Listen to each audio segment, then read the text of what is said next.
The blonde girl sadistically taunts him, completely reveling in his misery and practically begging him to throw a tantrum just for her own twisted entertainment. The guy plainly admits that he absolutely despises the fact that this absolute nightmare of a girl is his childhood friend, bringing him to a sudden breaking point.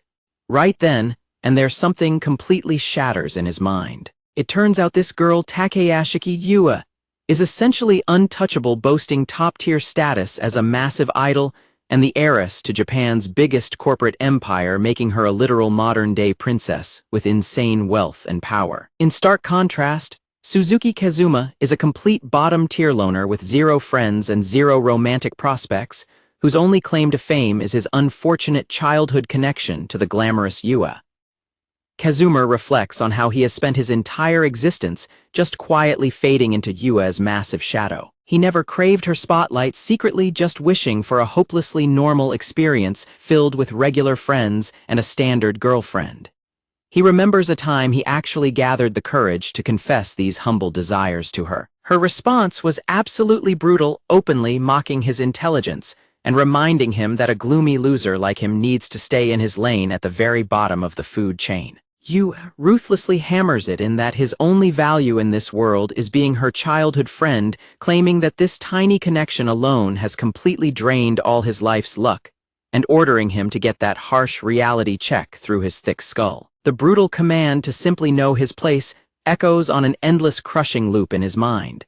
Despite her crushing rejection, he just cannot stop craving a completely normal life as he heads into the spring of his first year in high school. His phone suddenly buzzes with a message from Yua, who casually invites him to meet up at the station that afternoon to join her and her friends for a karaoke session. She follows up by teasing his desperate wish for friends and a girlfriend, dangling the idea that tagging along with her elite clique is his best shot at getting both.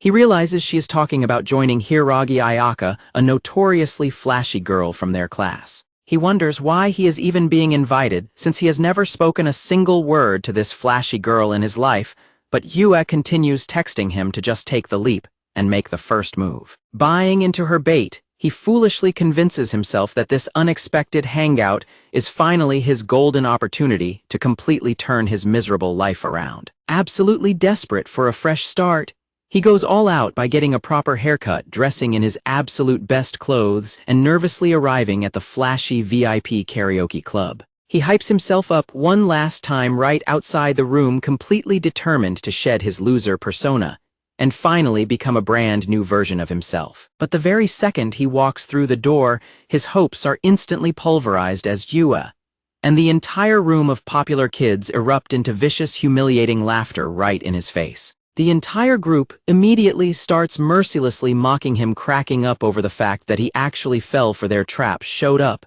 and even tried to make an effort by cutting his hair. They keep piling on the insults about his new jacket and salon smell, while Yua sarcastically tells everyone to stop laughing because he tried so hard, completely giving away to Kazuma that this entire hangout was nothing but a cruel, premeditated setup. Yua and one of the other guys mockingly ask him what is wrong as he just stands there completely frozen in the doorway. Yua sadistically demands that he start crying already, because she literally bet money that he would end up bawling, prompting him to ask what he possibly did wrong to deserve this kind of treatment. She gleefully screams that he is her slave, demanding that he struggle in sheer frustration and put on an entertaining show just for her. She repeats how much she absolutely despises the fact that they are childhood friends, causing Kazuma to realize that the imaginary bond tying them together has just completely and permanently shattered in his mind. With total deadpan clarity, he agrees that he feels the exact same way and bluntly tells her that they are completely cutting ties right then and there.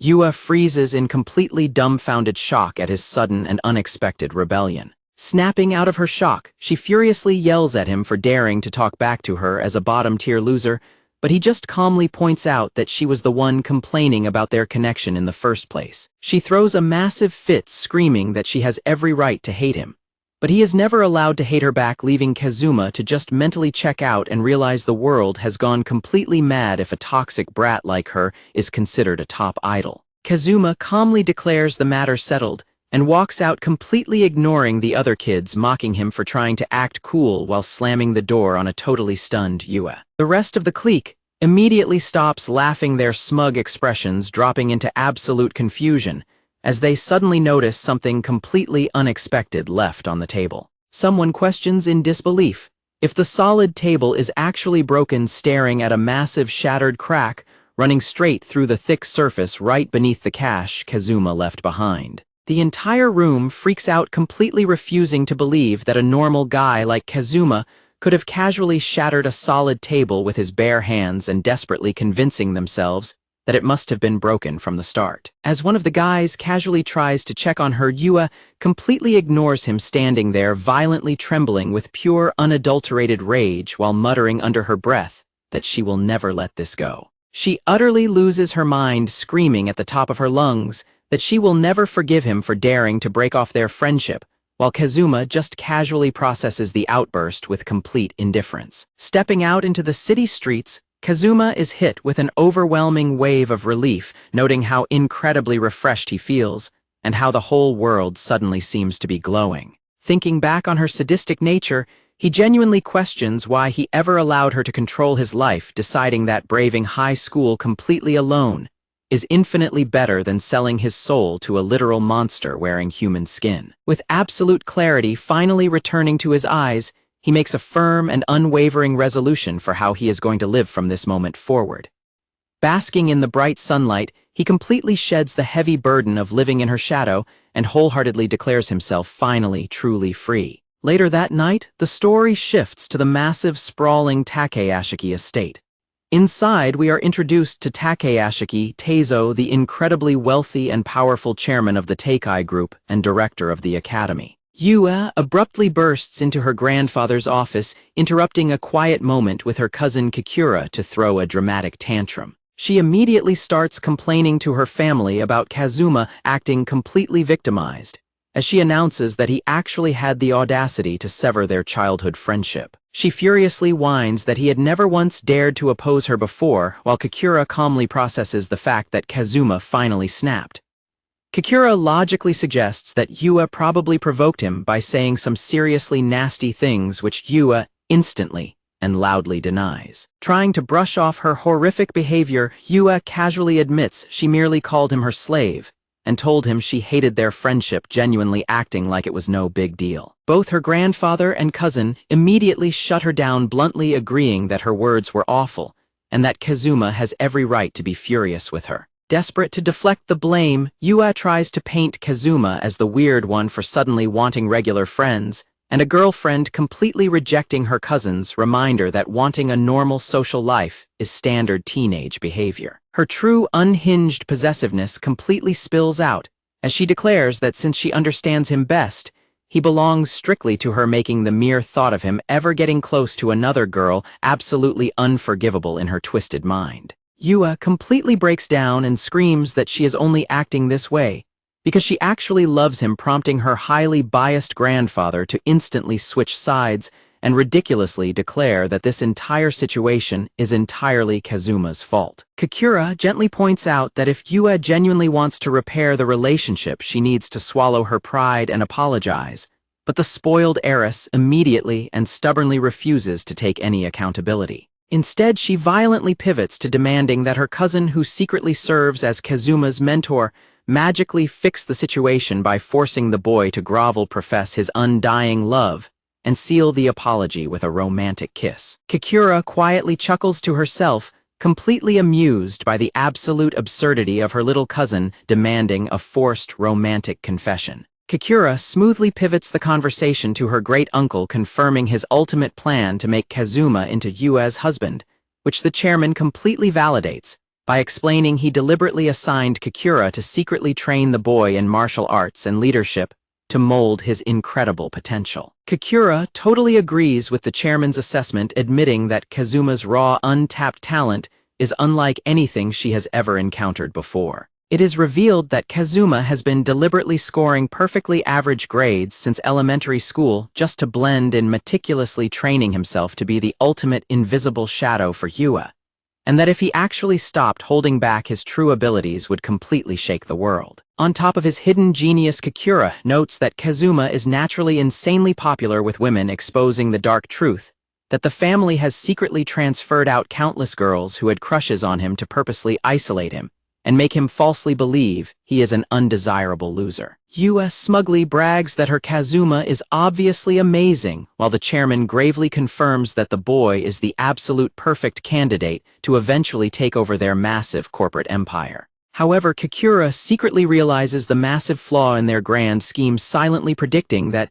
since Kazuma just cut ties and no longer has any reason to artificially suppress his monstrous abilities, his academic, athletic, and romantic life is about to violently spiral completely out of their control. The next morning at school, Kazuma arrives to find his desk and chair completely removed from his classroom and dumped out in the middle of the hallway. Other students pass by gossiping about some idiot named Suzuki actually daring to defy Princess Yua, while Kazuma reads a mocking sign taped to his desk, declaring that his social standing has been totally reset, making him instantly realize the cruel game she is playing. He notes that he always had his suspicions, but this petty display of bullying completely confirms that his ultra-wealthy top idol childhood friend is genuinely the absolute worst excuse for a human being. Facing this classic bullying scenario, Kazuma calmly weighs his options, figuring a normal student would either quietly drag the desk back inside or run crying to the staff room. But he knows neither of those choices will actually work at this specific school. He reflects on the brutal reality of Teikai Academy, a prestigious institution designed to forge S-class talent through a rigid oppressive caste system, where exceptional students rule as the untouchable upper rank, while the ordinary masses are treated as absolute garbage. At the absolute peak of this vicious food chain sits Yua, universally worshipped as the undisputed princess of the academy, with the ultimate trump card of having the school's chairman as her grandfather. Knowing full well that the completely biased teachers constantly kiss Yua's feet, Kazuma realizes that reporting the bullying would be totally useless, supposedly leaving him with no choice but to quietly drag his desk back inside and suffer in silence. However, fully committed to his brand new resolution to live completely independent of her toxic shadow, Kazuma rejects the standard choices and decides to forge his own third alternative. Clicking his pen, he calmly bends over his exiled desk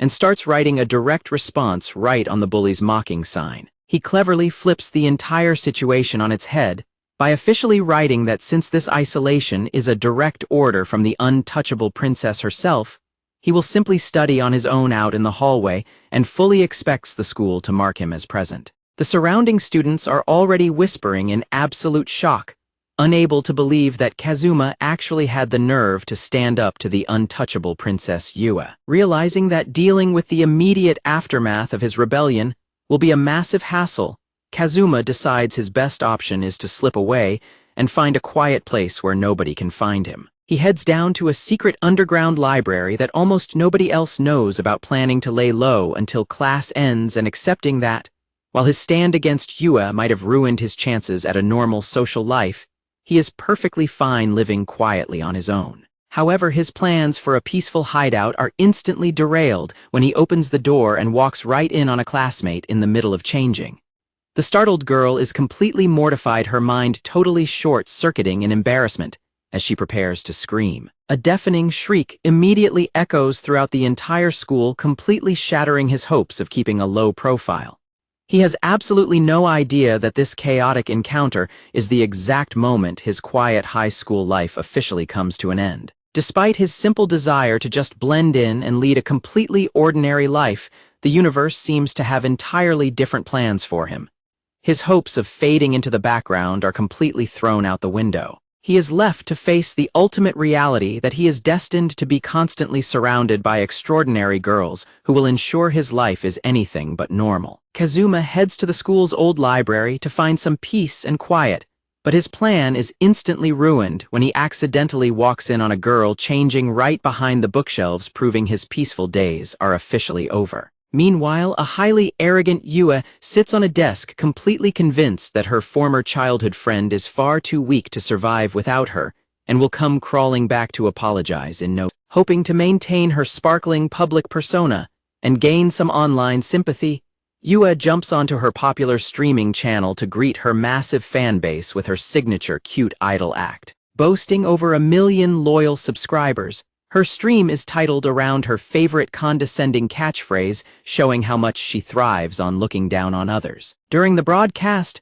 she puts on a sweet show for her viewers, lying about going to karaoke exclusively with girls, because she claims she is way too scared to even talk to boys. She then complains about how a major buzzkill ruined the entire vibe of the party by sitting there looking miserable, before suddenly storming out, completely twisting the truth to make her childhood friend look like the bad guy. US starts off her live stream by addressing her dedicated fan base, laying down the law that nobody is allowed to ruin the good vibes, and demanding absolute loyalty from everyone watching. She hypes up her viewers even more by teasing a massive announcement, enthusiastically revealing that she has just locked in an incredibly major new gig. She drops the big news that she is forming a special brand new idol unit with an up-and-coming voice actress named Minato, gushing about how they are under the exact same talent agency and even attend the very same school. She plugs the upcoming free debut event scheduled for the following Sunday at Shine Mall,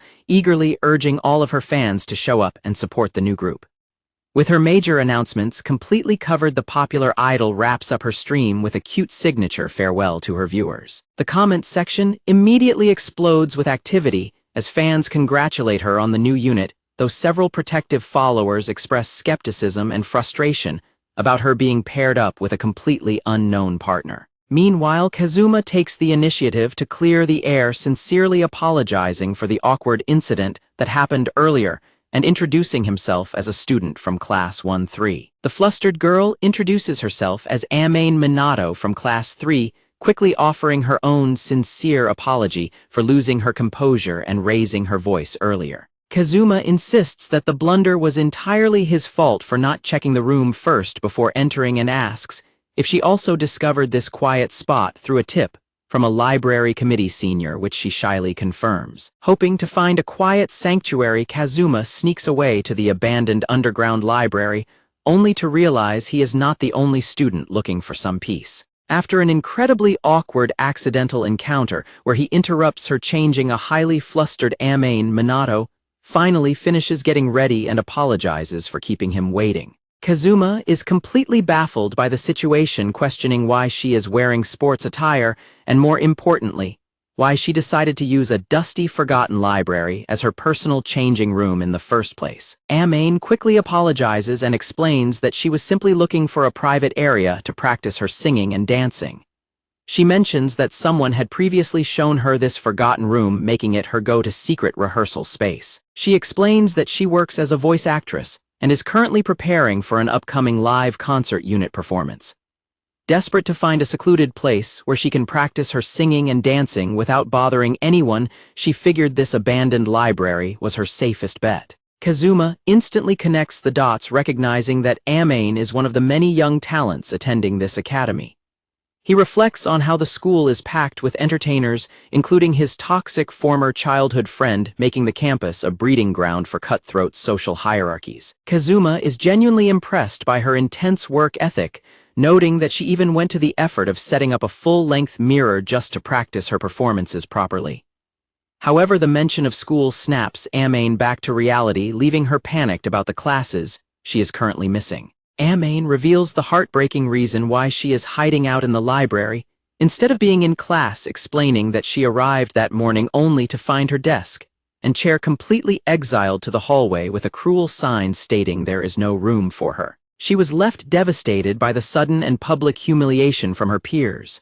As Kazuma processes the story, the cruel prank sounds all too familiar, and he finally understands why was so upset when they first crossed paths. He realizes that she has been targeted by the exact same brand of vicious torment that he knows all too well, instantly feeling a deep sense of solidarity with her. Right on cue, Kazuma's phone buzzes with a barrage of highly manipulative texts from Yua, who mockingly orders him to crawl back to the classroom, drag his desk back in, and beg for her forgiveness on his knees. Refusing to let her run his life any longer or threaten him with her rabid fan base, Kazuma casually blocks her contact, permanently shutting down her toxic influence. Turning his attention back to Kazuma questions how someone who is supposed to be a highly talented special scholarship student could possibly be subjected to such terrible treatment. Amane quickly and frantically denies that she has any such prestigious status, completely overwhelmed by the query.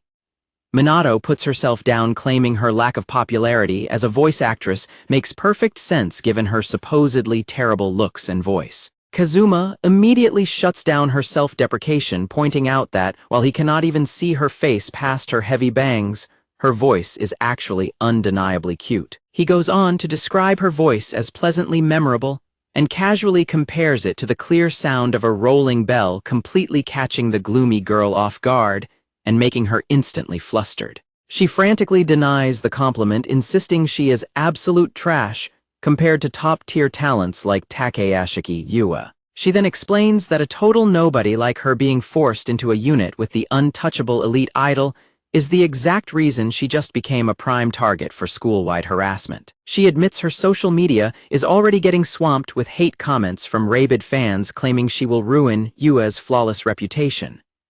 Kazuma easily processes this toxic backlash by bluntly noting that awful fans are naturally drawn to awful people, essentially calling the idol a pig magnet. He then point-blank asks her why on earth she would ever agree to team up with that terrible pig in the first place, leaving Minato completely stunned by his casual disrespect. Minato stammers out of pure shock, asking who he just insulted, prompting Kazuma to casually correct himself and clarify he meant Yua. She nervously warns him that bad-mouthing the school's reigning princess is incredibly dangerous, but he just brushes it off, leading her to confess that the terrifying idol team-up was entirely their agency's strict decision. She explains that the executives deliberately paired them up because her plain, gloomy aura makes her the absolute perfect background prop to highlight Yua's brilliance. Kazuma internally connects the dots, recognizing that their agency is backed by the massive Teikai Group, a corporate machine perfectly willing to use and crush anyone just to boost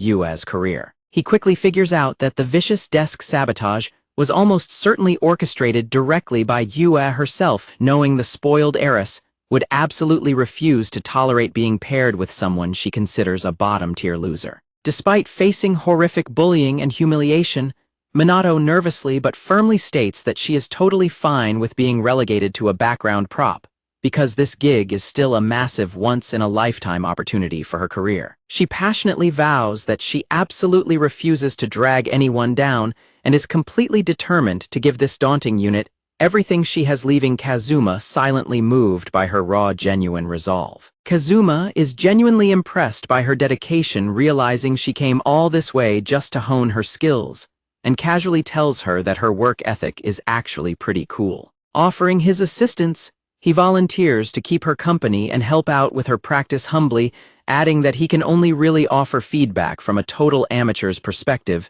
if she is okay with that. Minato cheerfully grasps his hand with a massive blush and eagerly accepts his offer, happily telling him that she will be counting on him. Looking at her genuine excitement, Kazuma has a sudden realization and wonders if this sweet, hard-working girl is actually infinitely cuter than a certain toxic pig from his past. Fast forward to the lunch break, Kazuma heads out to grab some drinks, genuinely worried that Minato might get dehydrated after practicing non-stop all morning, when a familiar, annoying voice suddenly calls out his name. It turns out to be Yua, who immediately starts throwing a massive public tantrum about him skipping class and blocking her on Messenger, arrogantly demanding his attention and delusionally claiming he must just be too embarrassed by her overwhelming beauty to look at her, leaving Kazuma completely exasperated. Completely unfazed by her unhinged rant, Kazuma casually walks right past her without acknowledging her existence in the slightest, prompting her to scream insults at his back right as another guy abruptly steps in and grabs his shoulder. The guy aggressively glares at Kazuma and demands to know what the deal is with the silent treatment, angrily scolding him for having the audacity to be rude to the precious idol. Kazuma recognizes the guy as Asano, a promising scholarship student from the baseball club, and internally mocks him for wasting his time simping over Yua, instead of actually practicing, wishing the guy would take a page out of Minato's book. Catching Kazuma's completely deadpan and dismissive expression, Asano gets instantly furious, aggressively demanding to know if he is being made fun of and yelling at Kazuma to speak up. The blonde guy throws a heavy punch at Kazuma but completely whiffs, standing there utterly confused, because he felt zero impact while Kazuma effortlessly slips right behind him like a menacing shadow. Startled, the bully violently spins around in a sheer panic, completely baffled as to how Kazuma managed to bypass him and get behind his back so impossibly fast. The onlooking crowd immediately starts mocking the blonde guy for his pathetic attempt,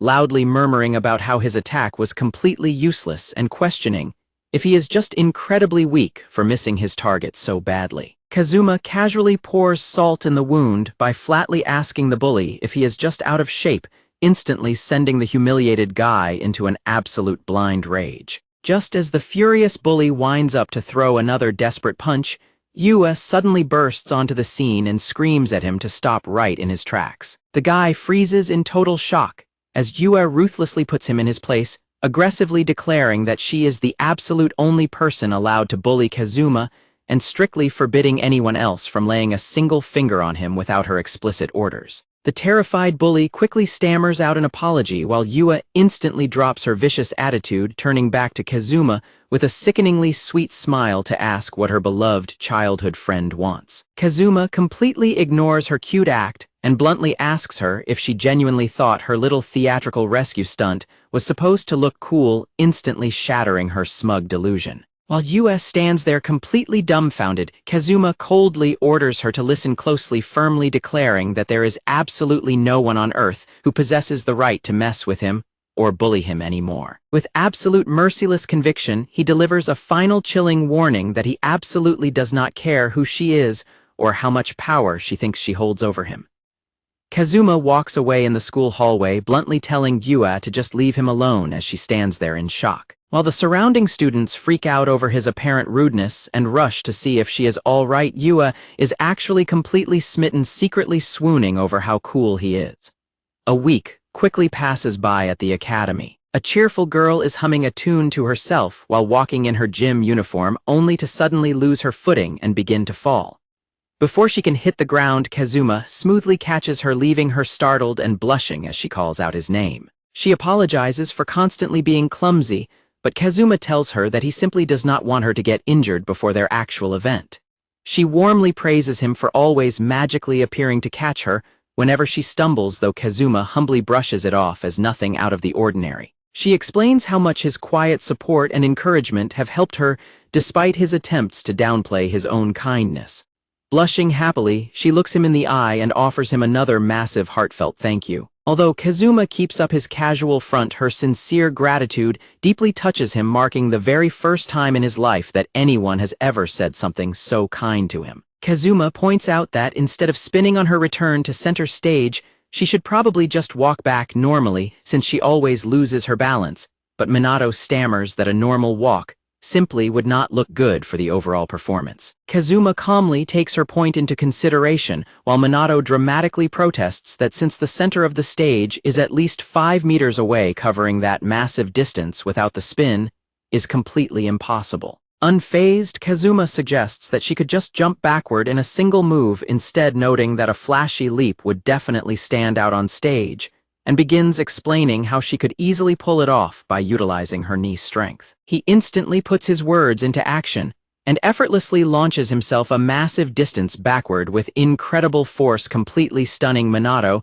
with his flawless execution of the move. Landing perfectly, Kazuma casually asks if she sees how simple it is, leaving Minato standing there absolutely flabbergasted by his ridiculous display of raw athleticism. Snapping out of her daze, Minato instantly panics and screams that pulling off an insane move like that is completely impossible for her. She totally freaks out, yelling that he just bounced backward like he was on a literal trampoline, and reminding him that normal people absolutely cannot do things like that, before desperately asking if his physical education grades are completely off the charts. Kazuma deadpans that his grades are actually totally average, casually claiming he has strictly gotten a solid 3 out of 5 since elementary school, which completely deflates Minato's expectations, before she nervously asks what else is on his mind. Changing the subject, Kazuma bluntly points out that her posture seems a bit off, which Minato nervously confirms, sadly admitting she has never been able to fix her slouch, and that her choreography coach even got mad at her for it. Thinking outside the box, Kazuma suggests that instead of fighting it, she should just take full advantage of her slouch, by incorporating a cute cat pose, prompting a confused Minato to test out the feline gesture, while he excitedly confirms that she can flawlessly transition straight into the rest of the dance routine from there. Kazuma watches Minato eagerly practice a highly energetic and adorable cat-like dance routine, finding her effort incredibly cute, but noticing that she is already gasping for air from pushing herself so hard. Despite being out of breath, Minato is absolutely thrilled, happily noting that the rhythm and movements are finally starting to click for her. Kazuma eagerly cheers her on and suggests that she ask the costume designer to make actual cat ears and a tail to complete the look and idea that she enthusiastically supports. Suddenly, Minato's excitement vanishes as she apologetically reveals that she actually cannot use this routine for their performing unit, leaving Kazuma totally confused as to why she would toss aside something so promising. Minato explains that a cute routine like this would not blend well with Yua, reminding him that her primary duty is to make Yua shine rather than stand out herself, prompting a concerned Kazuma to ask if she is truly satisfied with holding her own talents back. Minato downplays her efforts by claiming that singing and dancing are not her real specialties anyway, asking Kazuma if he would be willing to watch her practice her acting instead. With a bright, sincere smile, she proudly declares that her true passion is to be a voice actor and voice memorable anime characters. She explains that she pours every ounce of her energy into her current work in the hopes that it will eventually open doors for her dream career, leaving Kazuma deeply impressed by her incredibly positive attitude and strong work ethic. Seeing how vibrant and alive Minato looks whenever she talks about her passion, Kazuma admits he is deeply envious of her drive, confessing that he has absolutely no dreams or personal goals of his own, which prompts her to ask if there is really nothing he wishes to achieve. After taking a moment to think it over, Kazuma confesses that his only real aspiration is simply to be ordinary, wishing for a quiet, stable life that he can genuinely be proud of without the constant pressure of trying to stand out. Amane offers Kazuma some incredibly warm encouragement, telling him she has total faith that he can easily achieve his goal of becoming completely ordinary, or honestly, anything else he ever sets his mind to. Kazuma sincerely thanks her for the kind words, prompting her heartbeat to spike before she nervously admits there is a major question she has been meaning to ask him. She hesitantly brings up the rumors about his massive fight with Yua, expressing her deep worry that she might have been the direct cause of the conflict, but he immediately reassures her that it had absolutely nothing to do with her. Still anxious, she points out that Yua is his childhood friend and wonders if this entire situation is putting him in a terrible position, though he quickly reiterates that he is not in a tough spot at all. Kazuma officially clears the air by revealing that Yua is no longer his childhood friend, bringing a massive wave of absolute relief to Amane as she processes the shocking update. Gathering up all her courage, she hesitatingly stumbles over her words before finally making a massive leap and calling him by his first name, Kazuma. Completely flustered, she continues to stutter through her nerves, asking if he would possibly be open to a certain suggestion. Just as she is about to ask the ultimate question, she has absolutely no idea that a highly obsessive and furious Yua is already quietly watching them through the door. Yua violently bursts into the room with pure rage, screaming at Amane for trying to play the doting wife in a cramped space when she has absolutely zero chance with Kazuma. It introduces a highly chaotic love triangle, although one of the paths has already been completely and utterly blown to pieces before the race even had a chance to start. Yua suddenly bursts into the old library after hearing that Kazuma was inside, only to immediately fly into a blind rage upon catching him with Amane, whom she ruthlessly insults as a completely garbage, unpopular voice actress. She throws an absolute temper tantrum, crying and screaming over the fact that Kazuma has been disappearing after school just to hang out with someone she considers incredibly gloomy, ugly, and hopeless. Sniffling and completely heartbroken,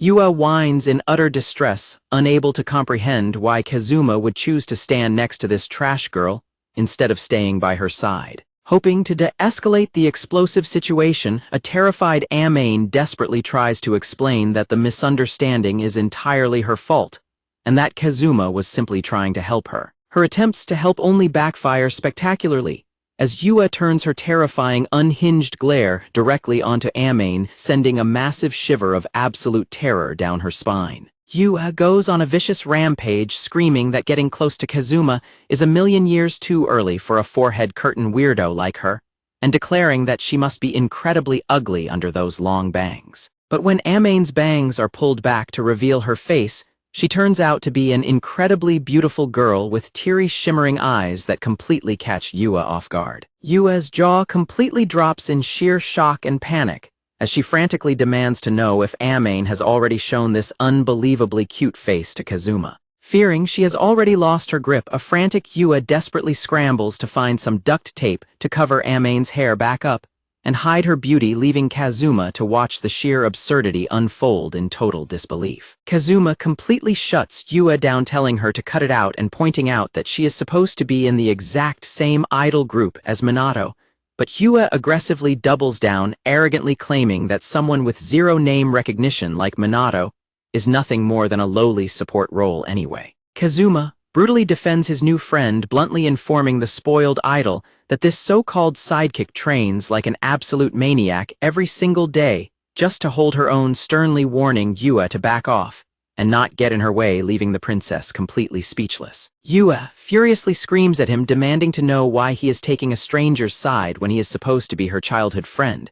But Kazuma coldly counters that he only stands by people who actually work hard, delivering the ultimate verbal finishing blow by reminding her that they are not childhood friends anymore. Utterly panicked by his absolute coldness, Yua desperately tries to backtrack, stammering out that he cannot seriously still be mad about the karaoke incident and pathetically trying to play off her horrific bullying as just a harmless joke. Looming over her with a terrifyingly deadpan glare, Kazuma asks exactly how many people she has hurt with her so-called jokes, throwing her favorite toxic catchphrase right back in her face by bluntly ordering her to learn her place and questioning if she even knows the difference between right and wrong anymore. Yua is left completely paralyzed and trembling in shock, as Kazuma effortlessly dismisses her, turning his back on the frozen idol and calmly telling Minato that it is time for them to leave, which the flustered voice actress quickly agrees to. Completely losing her mind as they walk away, Yua throws a massive unhinged tantrum, screaming that Kazuma is an idiot and delusionally declaring that she is infinitely cuter than some trash-tier voice actress, violently refusing to accept the reality that she could ever lose to a completely unknown girl. Later, safely outside the school building, a deeply saddened Minato looks down at the ground and apologizes to Kazuma,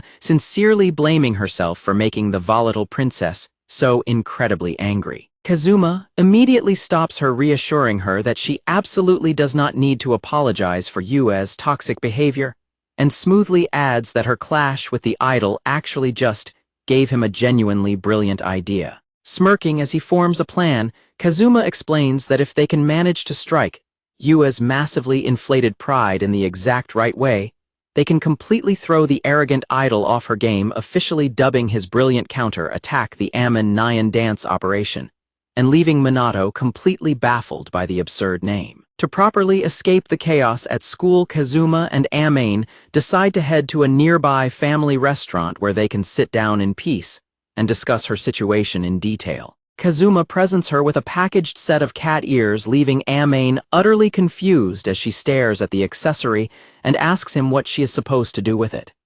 Kazuma brings back drinks and asks if she has a YouTube channel. When she confirms she does, he suggests she wear the cat ears and upload a video of her practice dance to grab people's attention, though she is highly skeptical due to her channel's lack of subscribers. Kazuma promises to assist with the promotion and expresses complete confidence in her dancing abilities, telling her to trust him.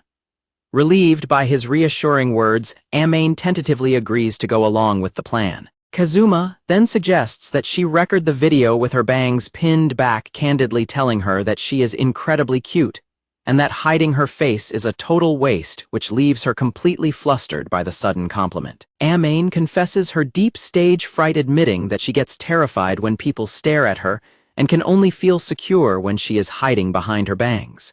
She apologizes for her anxiety, acknowledging that she needs to work on overcoming this obstacle. Kazuma wonders if her agency has ever pressured her to change her look, but Amein reveals that her talent managers actually prefer her hiding behind her hair because her meek appearance perfectly suits her designated support role in the group. Kazuma silently thinks she should have been a solo artist from the start, rather than being forced into a supporting role. Amain explains that the duo is just a temporary publicity stunt designed to disband after releasing a single CD. Kazuma mentally notes the dirty and manipulative nature of show business. Amain points out that her talent agency is heavily controlled by Yua's powerful grandfather, modestly claiming that a popular star like Yua is completely out of her league. Amain anxiously wonders if it is really okay for someone like her to compete against a massive celebrity like Yua. Kazuma realizes her lack of self-esteem is a product of her oppressive environment, reflecting on how the entertainment world constantly tears down unique individuals to keep them in their place. Kazuma reflects that it completely makes sense why Amain lost all her confidence after constantly being surrounded by toxic people in both school and showbiz. Amain shyly points out that it is amazing Kazuma is childhood friends with Yua, and that the idol actually likes him, but Kazuma completely shoots the idea down, calling the connection nothing but a massive annoyance. Catching her off guard, he casually tells her to drop the formalities and just call him by his first name. Amain beams with absolute joy and agrees to call him Kazuma, eagerly asking if he would also be willing to just call her Amain in return. He quickly agrees to the new nickname, prompting Amain to pull out a black cat ear prop and enthusiastically declare that she will do her absolute best for their upcoming video shoot, though she immediately slumps over in total exhaustion and brushes it off when he asks if she is okay. The scene immediately transitions to the start of Amain's brand new online streaming video. Wearing the cat ears, Amain nervously introduces herself to the viewers as a voice actress and awkwardly announces that she will be performing her very own original cat dance for the stream. A quick look at her channel stats reveals she only has a measly 41 subscribers and barely any comments on her videos.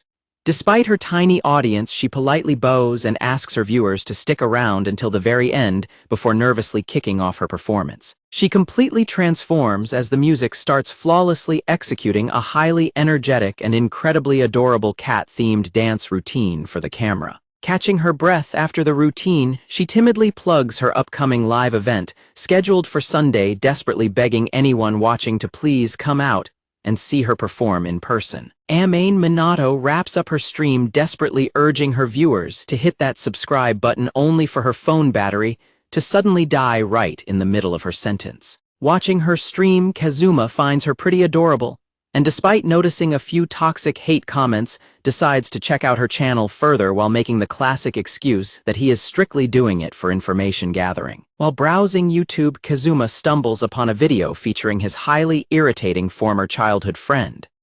Yua is absolutely losing her mind on screen, screaming out and completely butchering Kazuma's name in a hilariously furious, unhinged rant. It turns out she uploaded a video titled "Yua Haim Strikes Back" to her massive channel of over 1 million subscribers, clearly trying to get back at him. She continues her loud meltdown, calling him an idiot and a stupid crap thrower, while screaming about why he refuses to recognize how incredibly amazing she is.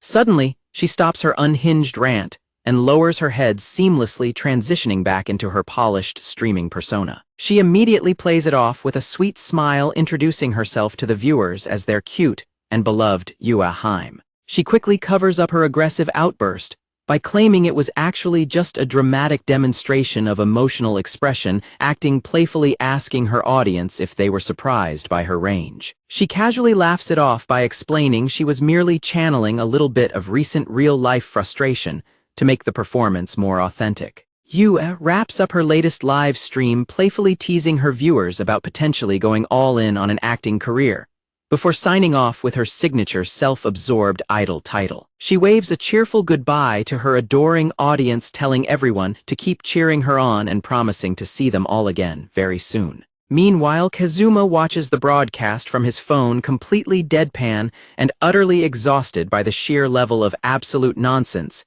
he is witnessing on his screen. With a sudden sharp look in his eyes, he decides that if she is genuinely determined to play dirty, he is going to absolutely crush her in this popularity contest without holding back a single bit. Comparing their stats, the massive gulf in recognition is completely undeniable, with Yua's video easily pulling in tens of thousands of views in just 3 hours, while Amain's video struggles to even crack 50 views. Despite the terrible numbers, Kazuma is convinced that Amain's cute dance performance is the real deal and would easily go viral if they could just get enough eyes on it. He boots up his laptop and gets straight to work, fully determined to do whatever it takes to help her video get the massive attention it actually deserves. He drafts a highly supportive post sharing the link, asking people to give the incredibly cute video a watch, and to spread the word if they end up liking it. Kazuma admits that while he plays the role of a plain, friendless introvert at school, his online life is a completely different story, revealing that his secret status as a vice leader in a massive gaming clan gives him a massive network of loyal allies ready to boost the video instantly. Fast-forwarding a few days, the chaotic aftermath of their secret project finally starts to unfold. Minato is completely stunned when she checks her feed to find that her special cat dance video has somehow racked up 500,000 views in only 3 days. Kazuma casually admits he pulled a few strings to help circulate it, but gives her all the credit, insisting that it never would have gone massively viral if the content itself was not top tier. He firmly reminds the flustered girl that this overwhelming wave of success is entirely a result of her own undeniable talent finally getting the spotlight it deserves. Minato is absolutely glowing with happiness as she reveals that complete strangers are actually reaching out to say they will be attending the live event. Kazuma hypes her up, noting that since Yua has also been ruthlessly promoting the gig, they can safely expect a massive crowd of students from their academy to flood the venue. With their online trap working flawlessly, Kazuma silently notes that the only thing left on the agenda is waiting for their toxic target to inevitably swallow the bait. Right on schedule, the quiet atmosphere is instantly shattered as the heavy doors are violently thrown open. Yua storms into the room, absolutely fuming and rocking a pair of cat ears, furiously declaring that she saw the viral video and refusing to let a nobody beat her at her own game.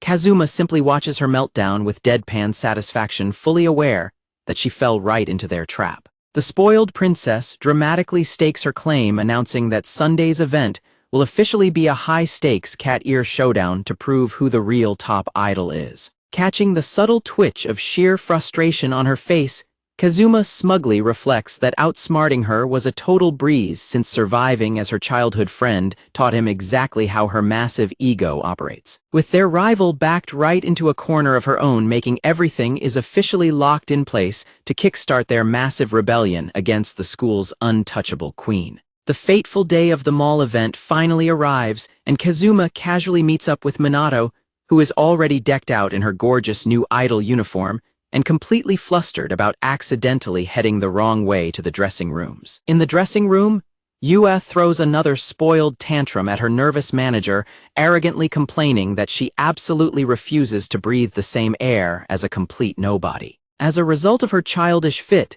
Kazuma and Amain are kicked out and forced to use a cramped, dusty storage closet as their makeshift dressing room, leaving Kazuma to openly trash talk his toxic childhood friend. Kazuma looks on the bright side and notes that they at least will not be interrupted, giving Amain a massive confidence boost by reminding her of how hard she has trained every single day. Deeply moved by his unwavering support, Amain looks him in the eye and asks why he is going so far out of his way to help someone as plain and insignificant as her. Instead of giving a simple answer, Kazuma brings up how incredibly suffocating and blatantly discriminatory their school's rigid class system actually is. He explains his deeper motivation, believing that if an ordinary student like him can help someone like her shine, they can blast a massive hole right through the school's oppressive walls. He admits that his grand philosophy was really just an afterthought, confessing that he initially just saw how incredibly hard she was working and simply wanted to cheer her on. Changing the subject to her upcoming performance, Kazuma reaches into his bag and surprises Amain by handing her a special gift he prepared just for her. Amain is completely blown away to learn that Kazuma actually handcrafted the adorable cat ear headband himself, because he figured it would be much faster than trying to buy one. Overjoyed, she happily puts them on and tearfully promises to give the show her absolute best, though Kazuma quickly steps in to tell her she put them on wrong. Kazuma gently pats Amain's head, completely approving of her new costume and confidently confirming that the adorable outfit looks absolutely amazing on her. As Amain completely flusters over the praise and stammers about trying a new hairstyle, Kazuma bitterly reflects on his own disastrous salon trip where his supposed friends just mercilessly laughed at his attempt to change, making him realize that Amane is completely different from his toxic past. Staring her right in the eyes, Kazuma firmly declares with absolute certainty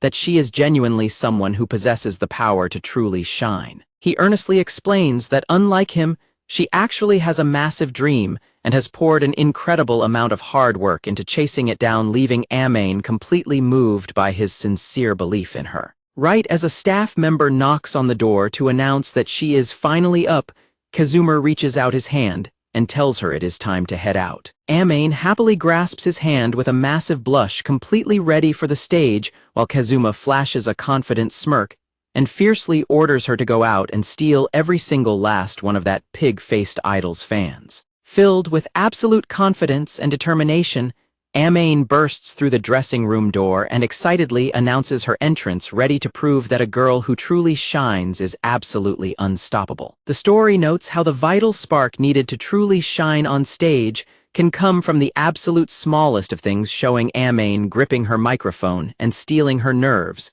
before stepping into the spotlight. Meanwhile, Yua is already out on the main stage, putting on her absolute best fake idol act, brightly thanking the massive crowd for showing up to support her performance. The big day of the debut event finally arrives at Shine Mall, and Yua makes her grand entrance on stage to the roaring cheers of the crowd, introducing herself as their precious princess idol. The audience instantly erupts into wild cheers, completely enchanted by Yua, and even praising how perfectly her cat ears suit her cute persona. Basking in the adoration, Yua enthusiastically announces that today is the debut event for her brand new unit, which she has arrogantly named Princess Yua and her cheerful servants, before hyping everyone up to hear their very first song. Remembering she is not alone, Yua casually decides she should probably introduce her partner, calling out Amane Minato as the secondary member of the unit to join her on stage. Amane steps forward with her bangs pinned back as planned, wearing her cat ears,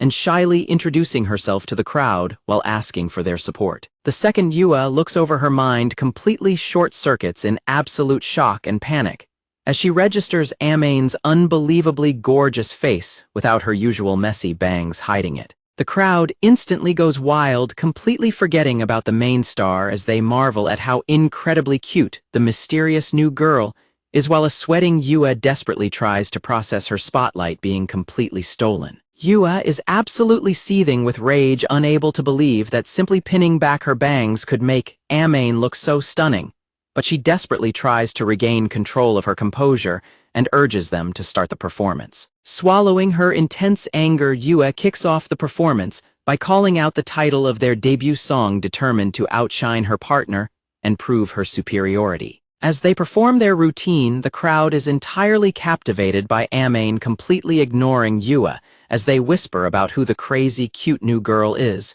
and where she came from. During the live concert, the crowd begins to whisper in absolute amazement, openly murmuring that Amane's voice and dancing are far superior to Yua's, turning the entire event into a total disaster for the usually untouchable princess. Kazuma silently reflects on how Yua likely assumed her victory was guaranteed, completely ignoring the fact that, while she was busy slacking off and playing around, Amane was relentlessly practicing day and night to perfect her routine. Amane completely captivates the audience, radiating a spectacular level of cuteness and delivering a god-tier dance performance that leaves the entire crowd in absolute awe. Kazuma realizes the outcome of their clash was decided from the start, as a jealous Yua foolishly chose to compete directly on Amane's home turf, leaving her as desperate and cornered as Kazuma once was. By stepping completely out of her depth and invading a domain that does not belong to her, Yua has left herself utterly vulnerable and outmatched on the big stage. He observes her struggle, noting how her current desperation is a mirror image of the helpless state he found himself in before he finally broke free from her control. Kazuma's focus shifts away from the stage as he quietly notices that a secondary, much more serious situation is finally starting to unfold in the venue. While the rest of the oblivious crowd remains completely glued to the performance, Kazuma spots several serious-looking men in suits speaking urgently into their earpieces as they make a move toward the backstage area. Deciding that his cue has arrived, Kazuma quietly slips away from the viewing area and begins to make his own stealthy move past the restricted backstage security boundaries. Backstage, a panicked staff member desperately tries to make a call expressing his mounting frustration at his complete inability to reach anyone, and realizing he has to act fast before the current song ends. A stressed-out agency staff member decides that things have gone too far and resolves to forcefully drag Amane off the stage himself. Before the man can make a single move, Kazuma steps out from the shadows and coldly demands to know exactly who he plans on dragging away. The staff member freezes in absolute terror as he realizes Kazuma has already completely dismantled a massive pile of unconscious goons on the floor, frantically demanding to know who this terrifying kid actually is. Ignoring his panic, Kazuma calmly identifies the man as a Takeyashiki family servant and correctly guesses that he was ordered to sabotage Amane if she failed to act as a proper background prop for Yua, leaving the lackey completely stunned that his secret mission has been exposed. In the blink of an eye, Kazuma completely vanishes from his spot and effortlessly reappears right behind the terrified servant's back. He instantly knocks the man out with a single brutal strike, coldly mocking the servant for being incredibly careless and questioning if the legendary Takeyashiki family's standards have really plummeted this low. With the saboteurs completely eliminated, Kazuma looks out from the backstage area at the brightly lit stage where Amane and Yua are performing their routine flawlessly, without any interruptions. Satisfied that the area is secure for now, Kazuma stands firm and vows that he will absolutely never let anyone ruin the massive debut moment Amane has worked so incredibly hard to achieve. He realizes that even if another saboteur somehow tried to shut the performance down, it would be totally useless, because the captivated audience has already heard her incredible voice and witnessed her undeniable star power. Watching Amane completely own the spotlight, Kazuma flashes a small, proud smile, fully acknowledging that her rising brilliance can no longer be contained or stopped by anyone. While performing on stage, Amane is suddenly stunned to hear Kazuma loudly cheering her name from the crowd, a moment of pure support that instantly fills her with absolute joy and brings happy tears to her eyes while a shocked Yua stands right next to her. Completely distracted by Kazuma's unexpected shout and losing her focus, Yua totally slips up and takes a spectacular, highly humiliating tumble right in front of the entire audience. Despite the major embarrassment of the untouchable princess taking a massive fall, the overall debut event still wraps up as an absolute success. The story then transitions to the following day back at Teikai Academy. Checking the news on his phone, Kazuma finds that the mainstream entertainment media has completely covered up the truth, with all the major sites publishing articles praising Yua while entirely ignoring her on-stage crash and Amane's amazing performance. He easily figures out that their powerful parent agency is manipulating the press behind the scenes, proving they are just as corrupt as always. However, Kazuma notes that true talent is impossible to hide in the digital age, which is immediately proven when Amane is swamped at school by classmates praising her viral cat ear dance video, leaving him quietly happy for her well-deserved success. He reflects that now that Amane has built a genuine, passionate following of her own, even a powerful bully like Yua will find it extremely difficult to try and sabotage her career. He looks over at a visibly seething Yua, noting that she must be incredibly humiliated after making a fool of herself online, and will likely have to lay low to avoid creating any more bad publicity. Watching Amane happily chat with her new friends, Kazuma confidently predicts that with her raw talent and unmatched dedication, her popularity is only going to continue to skyrocket from this moment forward. Kazuma believes that since he is openly clashing with Yua, he will only get in Amane's way, because the spoiled princess rules both the school and her talent agency. So he decides to quietly step aside and watch Amane shine from afar, leaving her utterly shocked. Refusing to let him walk out of her life, Amane runs after him and loudly calls out his name in the middle of the school hallway, catching him completely off guard. Pushing past the crowded hallway, Amane catches up to him to deliver a very nervous but polite good morning, hesitantly starting to ask him a question. With her heart pounding, she gathers her courage and asks Kazuma if he would be willing to help her practice again after school today. Kazuma is surprised because their big event is already over, but Amane excitedly explains that a completely different talent agency reached out to her with an invitation to audition for a brand new anime. She reveals her big decision to change talent agencies so she can finally focus on getting real work as a voice actress instead of being forced to perform as an idol. Because of her upcoming audition, Amane eagerly asks Kazuma to practice acting with her, but when he accidentally calls her by her formal name, she cutely pouts and complains that she dislikes being called that. She looks up at him with incredibly sweet blushing eyes and cutely demands that he and only he call her Aman Nyan from now on.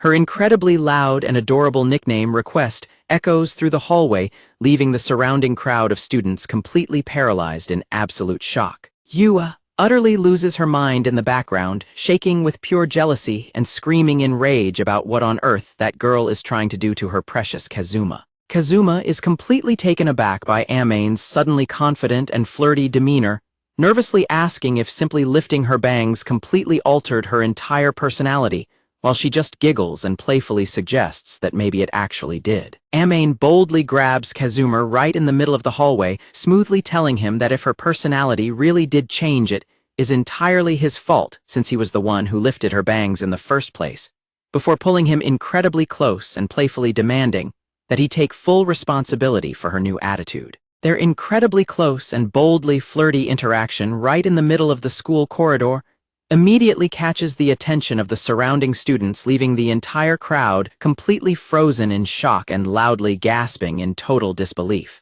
at the spicy scene. Witnessing Kazuma and Amane act so intensely intimate completely shatters Yua's mind, causing the arrogant princess to let out a horrified shriek and literally collapse backward on the spot, instantly sending her loyal followers into an absolute panic as they desperately scream for someone to call an ambulance. Following the massive success of Amane's debut event, the story fast-forwards as the month of June peacefully rolls into the academy. Kazuma notes that Amane has blown up in popularity and become quite famous since the concert, successfully balancing her booming new voice acting gigs with her regular schoolwork and keeping her incredibly busy every single day. He reflects on the chaotic incident that went down at the school entrance, admitting that their bold public display of affection definitely generated a massive amount of wild buzz and gossip among the entire student body. Kazuma reveals that he has somehow earned the bizarre school-wide reputation of being a shady loner,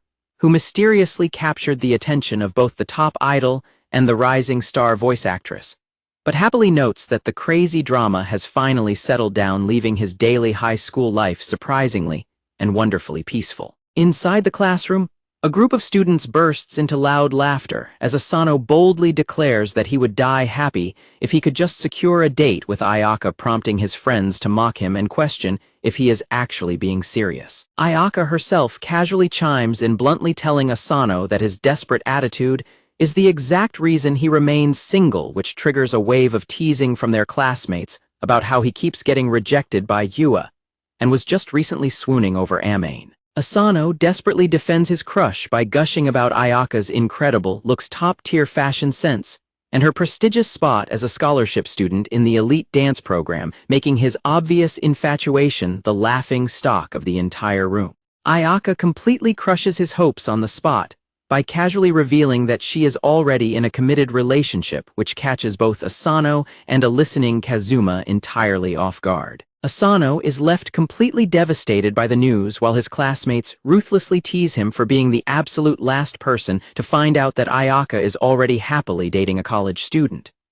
Ayaka tells him to just give up since she has absolutely zero interest in guys who lack money or a car. When a desperate Asano stammers that he has cash and offers to buy her tea, she mockingly asks if he even recognizes her brand new ultra-exclusive luxury wallet. She smugly boasts that she never even had to ask her boyfriend how much the expensive accessory cost, tauntingly calculating that Asano would need to buy her 1,000 cups of tea just to equal its value, and leaving him utterly speechless. The surrounding classmates burst into another round of laughter, jokingly agreeing that her high standards are entirely built on wealth and good looks. Kazuma silently watches the obnoxious display, reflecting on how these elite scholarship students are given a free pass by the school's biased system to act as loud and arrogant as they want. As Kazuma watches the noisy group, he notices a quiet student who cannot even sit down because the popular clique has taken over her desk. His attention shifts to the book she is holding, recognizing it as one of the hidden literary gems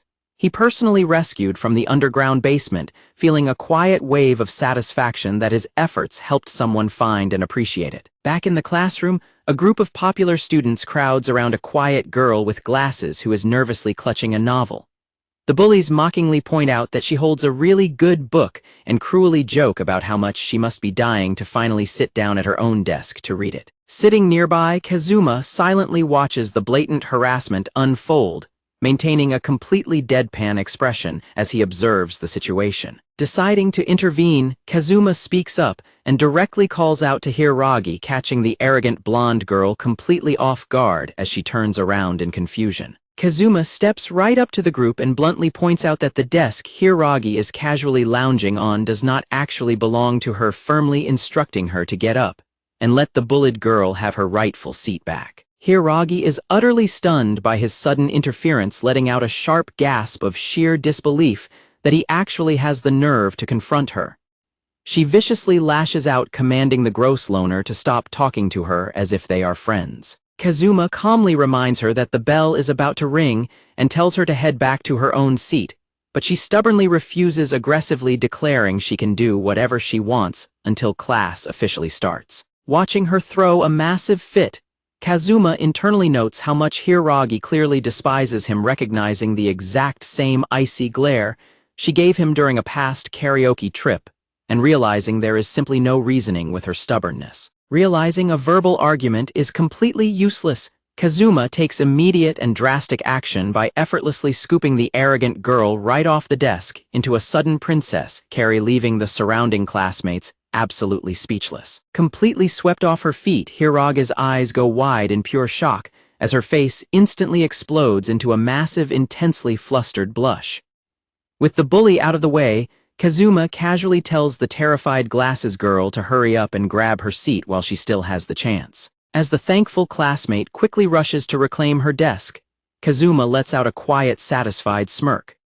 Snapping out of her deeply embarrassed daze, a furious and entirely frantic Hiiragi screams at Kazuma to stop messing with her, wildly demanding to know what the hell he thinks he is doing. Back at school, a loud classmate is in the middle of aggressively tearing into Kazuma, calling him a gloomy loner and Yue's lapdog, when the reigning princess herself suddenly breezes into the classroom with a cheerful morning greeting. Sensing the tense atmosphere, Yue curiously asks what is going on and jokingly wonders if she just walked in on some major classroom drama. Yue playfully presses the classmate for details, asking if her beloved Kazu did something wrong, but Kazuma instantly shuts the idol down by coldly repeating that he does not belong to her. Kazuma delivers a crushing reality check, calmly and flatly telling a stunned Yue that they are nothing more than complete strangers at this point. The sudden rejection leaves Yue completely speechless and on the verge of tears, desperately crying out to ask why he is being so incredibly cruel to her. Utterly breaking down in front of the entire class,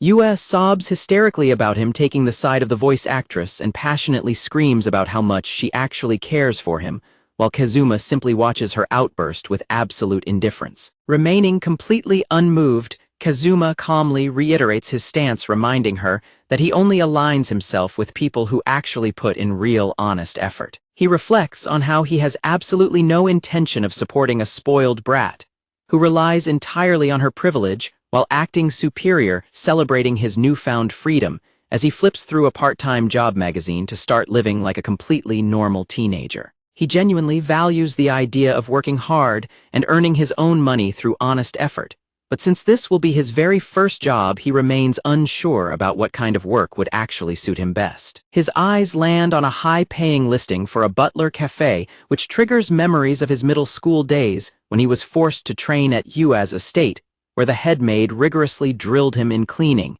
and serving to prepare him for a lifetime of service. Kazuma browses job listings and spots an opening at a local cafe, figuring he might actually be able to put his past experiences to good use even if the commute is a bit out of his way. After heading in for an interview, the sweet elderly manager instantly hires him on the spot, cheerfully telling him to start his new gig this coming weekend. The manager happily praises him for being incredibly serious and polite, gushing over his lovely manners and expressing her immense relief that a genuinely good kid like him actually decided to apply, leaving Kazuma completely taken aback by the sudden shower of compliments. She explains that since the cafe is relatively small, she mostly stays back in the kitchen, while 2 staff members handle the main floor, quickly reassuring him that he will be partnered with a super dependable, sweet, and kind senior co-worker, who will gladly help him learn the ropes. Showing up for his very first shift, Kazuma formally introduces himself and internally hopes this highly praised senior is actually a decent person. But before he can even finish his greeting, the girl sweeping the floor completely freezes up and drops her broom in absolute shock. Kazuma deadpans as the panicked maid slowly turns around, leaving the girl absolutely horrified as she realizes the brand new part-timer is none other than Kazuma himself. Recalling Kazuma's previous declaration that he only supports people who genuinely work hard, Yua completely misinterprets the entire situation as a secret test of her love, delusionally vowing to work her absolute hardest at the cafe just to win his affection back. Forced into this awkward new dynamic and incredibly stressed, Yua grits her teeth in sheer frustration, loudly complaining to herself about how this entire situation has suddenly turned into an absolute nightmare. A blonde girl in a maid outfit completely freaks out, furiously pointing at Kazuma and throwing a massive fit over the fact that her underclassman is the one who finally discovered her incredibly well-kept secret. Unfazed by her dramatic freakout, Kazuma completely deadpans and casually asks her to say something instead of just staring at him in awkward silence. Extremely defensive over his lack of a mocking reaction, she nervously asks why he is being so unusually quiet after catching her in such an embarrassing situation. She insecurely demands that he just laugh at her ridiculous outfit and get it over with, but Kazuma completely disarms her by flatly asking why he would ever mock someone who is clearly working so incredibly hard. Her face instantly erupts into a massive blush as she frantically stammers in total shock, desperately trying to deny his sincere compliment and claiming she is not actually working hard at all. She tries to completely play it off by nervously insisting she only took the gig for the money and does not take it seriously.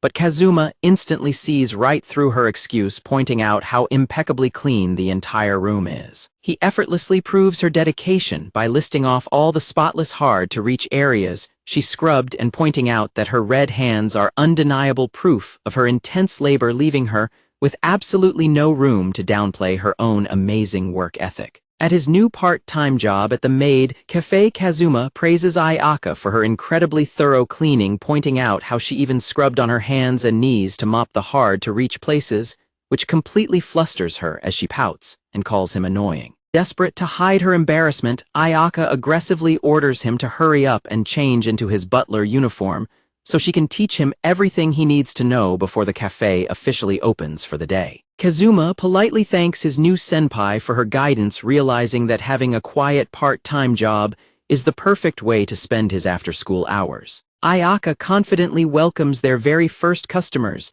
as the open sign is hung on the door, determined to show him how a professional maid handles the job. Ayaka takes orders with effortless charm, seamlessly writing down the meals and drinks while maintaining her incredibly bright, cheerful maid persona. Even when the cafe gets incredibly crowded, she politely manages the waiting line by offering menus to the arriving families with a warm and highly professional apology. She hands back change with a sparkling, adorable smile, thanking her customers so warmly that she leaves them completely charmed by her sweet service. Watching her work from afar, Kazuma is genuinely surprised to see her act so incredibly polite, noting that she is completely different from the flashy classmate she plays in their high school classroom. He realizes she isn't just putting on a fake front for the job, but genuinely enjoys working at the cafe far more than being at school, looking completely lively and spirited. Inspired by her amazing work ethic, Kazuma carries a massive stack of dirty plates back to the kitchen, fully determined to pull his own weight so he doesn't slow his hard-working senpai down. The scene completely shifts away from the academy to the peaceful exterior of a charming local cafe. Inside, the flashy blonde girl from Yua's elite clique slumps completely over the counter in a maid uniform, letting out a heavy sigh and whining about how totally exhausted she is from working. Kazuma, who is wearing a sharp uniform himself, notes that they just survived a massive lunch rush, and when she asks if it is always this insanely busy, He sympathetically reassures her that it will calm down soon while pointing out how tough it must be for her to juggle a part-time job with her dance club. Instantly perking back up with a massive smile, she arrogantly brags that since she is a total genius, handling the heavy workload is an absolute piece of cake for her. She then curiously asks Kazuma if he is actually a first-time part-timer, admitting she was totally amazed by his incredibly quick movements during the rush, while Kazuma humbly replies that he is just glad he did not get in her way. She warmly praises him, insisting that he was actually super helpful rather than a hindrance, before the two of them suddenly freeze and let out totally confused gasps as they finally register who they are casually chatting with. The blonde girl completely freaks out and frantically backs away, screaming in sheer panic about why they are acting so friendly when they are strictly supposed to be sworn enemies, leaving Kazuma to deadpan and casually question why they would ever be enemies in the first place. She aggressively points out the obvious, reminding him that since he brutally severed ties with Yua, that automatically makes him an enemy of their entire social group. Kazuma calmly confirms that he definitely cut ties with the toxic idol, but smoothly clarifies that his personal beef with Yua does not automatically mean he is against her or the rest of the clique, causing the flustered girl to stammer and bring up how he furiously stormed out on them at karaoke. Looking away with a sudden wave of guilt, she nervously assumes that because of their cruel, humiliating setup that day, Kazuma must absolutely hate all of them just as much. Ayaka is completely stunned and speechless when Kazuma continues their conversation from the cafe, her cool exterior entirely slipping away as she tries to hide her mounting panic. Kazuma bluntly brings up the truth about the karaoke incident, pointing out that the entire cruel setup was obviously masterminded from start to finish by his toxic childhood friend Yua. She is utterly shocked by his deadpan honesty, left completely frozen as she realizes he knows exactly who was behind the bullying but doesn't hold it against her. When she hesitantly asks if by pig he means Yua and tries to stammer out an excuse, Kazuma casually brushes it off, explaining that he knows she was simply forced to follow the idol's orders. To her absolute disbelief, he adds that instead of being mad, he actually genuinely admires her now. Ayaka's hostile front completely melts away as she praises his incredible efficiency and meticulous attention to detail while cleaning. Completely humbled by his work ethic, she formally asks him if he would be willing to teach her his methods moving forward. Kazuma politely addresses her by her last name, reminding her that since she worked at the cafe first, she is technically his senior colleague at the job. Ayaka gets intensely flustered by his polite attitude, but quickly tries to play it cool, teasingly sighing that she guesses she has no choice but to take her role as his senior seriously. Playfully warning him that she will be incredibly strict, she tells him that he better prepare himself, to which Kazuma effortlessly replies in his perfect butler tone. Highly amused by his professional act, she mentions that she has a serious question she wants to ask her new junior. She gets straight to the point, asking him why he abruptly stepped in and switched tasks with her the moment a suspicious, unpleasant male customer entered the cafe, demanding to know the real reason behind his sudden intervention. Kazuma tries to play it off as pure laziness, casually claiming that he only switched because dishes were piling up and he wanted to pawn the cleaning off on her while he took the easier customer service. Ayaka sees right through his weak cover story and softly calls him a liar, fully aware that he actually did it to protect her. Kazuma points out that based on her dedicated work ethic that day, she clearly isn't the type of person who would just freeze up for no reason, quietly prompting her to explain what is really going on. Kazuma correctly guesses that the creepy customer was specifically targeting her, noting that the man was acting highly suspicious by awkwardly messing with his bag and giving off an incredibly weird vibe, while secretly trying to snap photos of her. Hiragi is genuinely impressed that Kazuma managed to figure all of that out just by observing the guy, confirming his suspicions, before revealing that the creepy customer has actually been acting strangely around her a few times in the past. Kazuma bluntly asks why she doesn't just kick the creep out, questioning where all her usual loud, arrogant school attitude went, but Hiragi nervously admits that she simply cannot do that.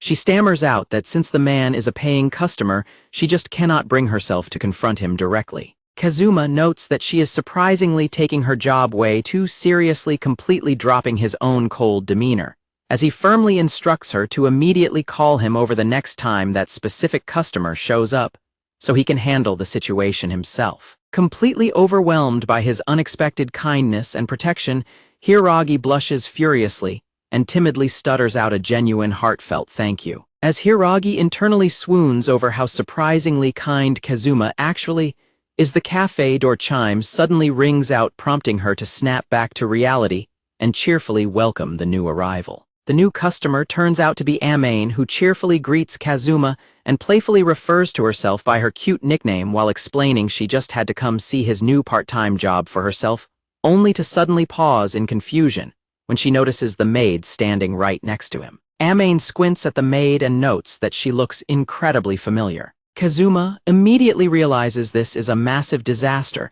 as Hiiragi completely freezes up in absolute terror, knowing the arrogant school bully is entirely desperate to keep her embarrassing maid cafe job a total secret from their classmates. Thinking fast to protect her secret, Kazuma smoothly tells Amane that she must be imagining things before quickly shoving a panicked Hiiragi toward the back room, loudly announcing that it is time for her scheduled break so she can escape before her identity is fully exposed. While visiting the cafe where Kazuma is working, Amane is absolutely delighted when he personally serves her a cream soda, happily thanking him for the sweet treat. She explains that she has a major job scheduled for later that day, so she went out of her way to request some free time from her manager just to recharge her energy by visiting him and seeing him dressed up in his sharp work uniform. Completely overjoyed by the quiet moment together, she cutely declares that Amane is officially at her absolute happiest. Kazuma points out how incredibly well her voice acting career is going, prompting her to proudly reveal that she has already secured 3 regular roles, which he warmly congratulates her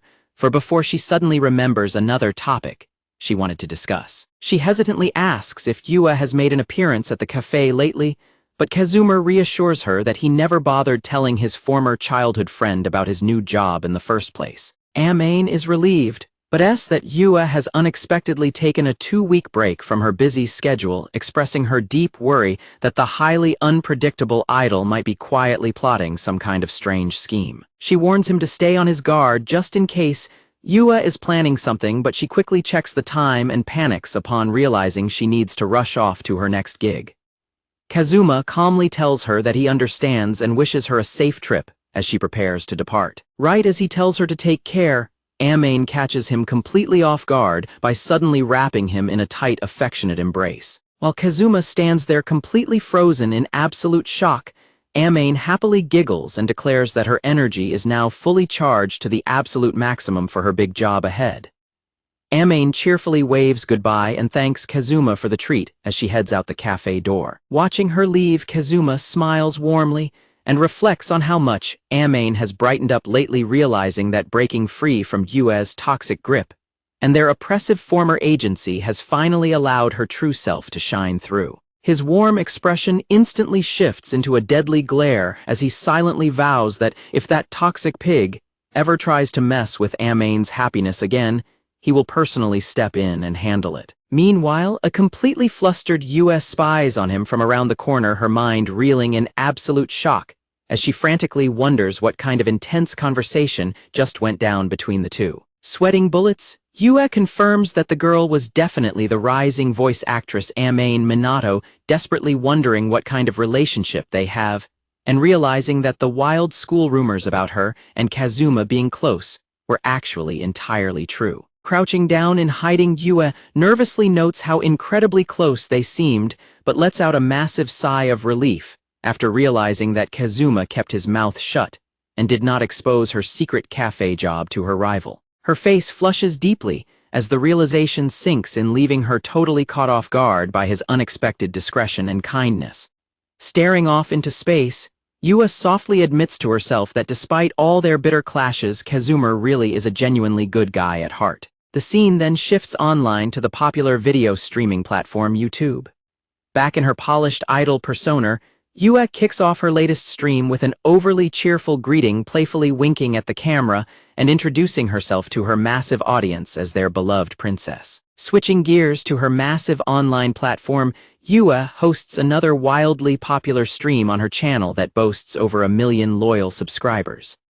Addressing her audience, she casually mentions that a close friend recently taught her the immense value of actually putting in hard work. She explains that this revelation got her deeply thinking about what exactly she should be putting her own effort into for the sake of the people she truly cares about. With a sudden burst of energy, she excitedly announces her ultimate conclusion, deciding that she needs to rely on absolute power in order to protect those who are important to her. She happily says that after bringing this grand realization to her grandfather, he fully supported her and even offered to lend her whatever resources she needed, proudly bragging to her fans about how amazing he is. To repay him for all his constant support, she officially announces to her audience that she will be taking a sudden 2-week hiatus, starting the very next day to go on a special trip with him. She cheerfully vows to do everything she can to make her grandfather completely happy, joking that he dotes on her so much the excitement of the trip might actually give him high blood pressure.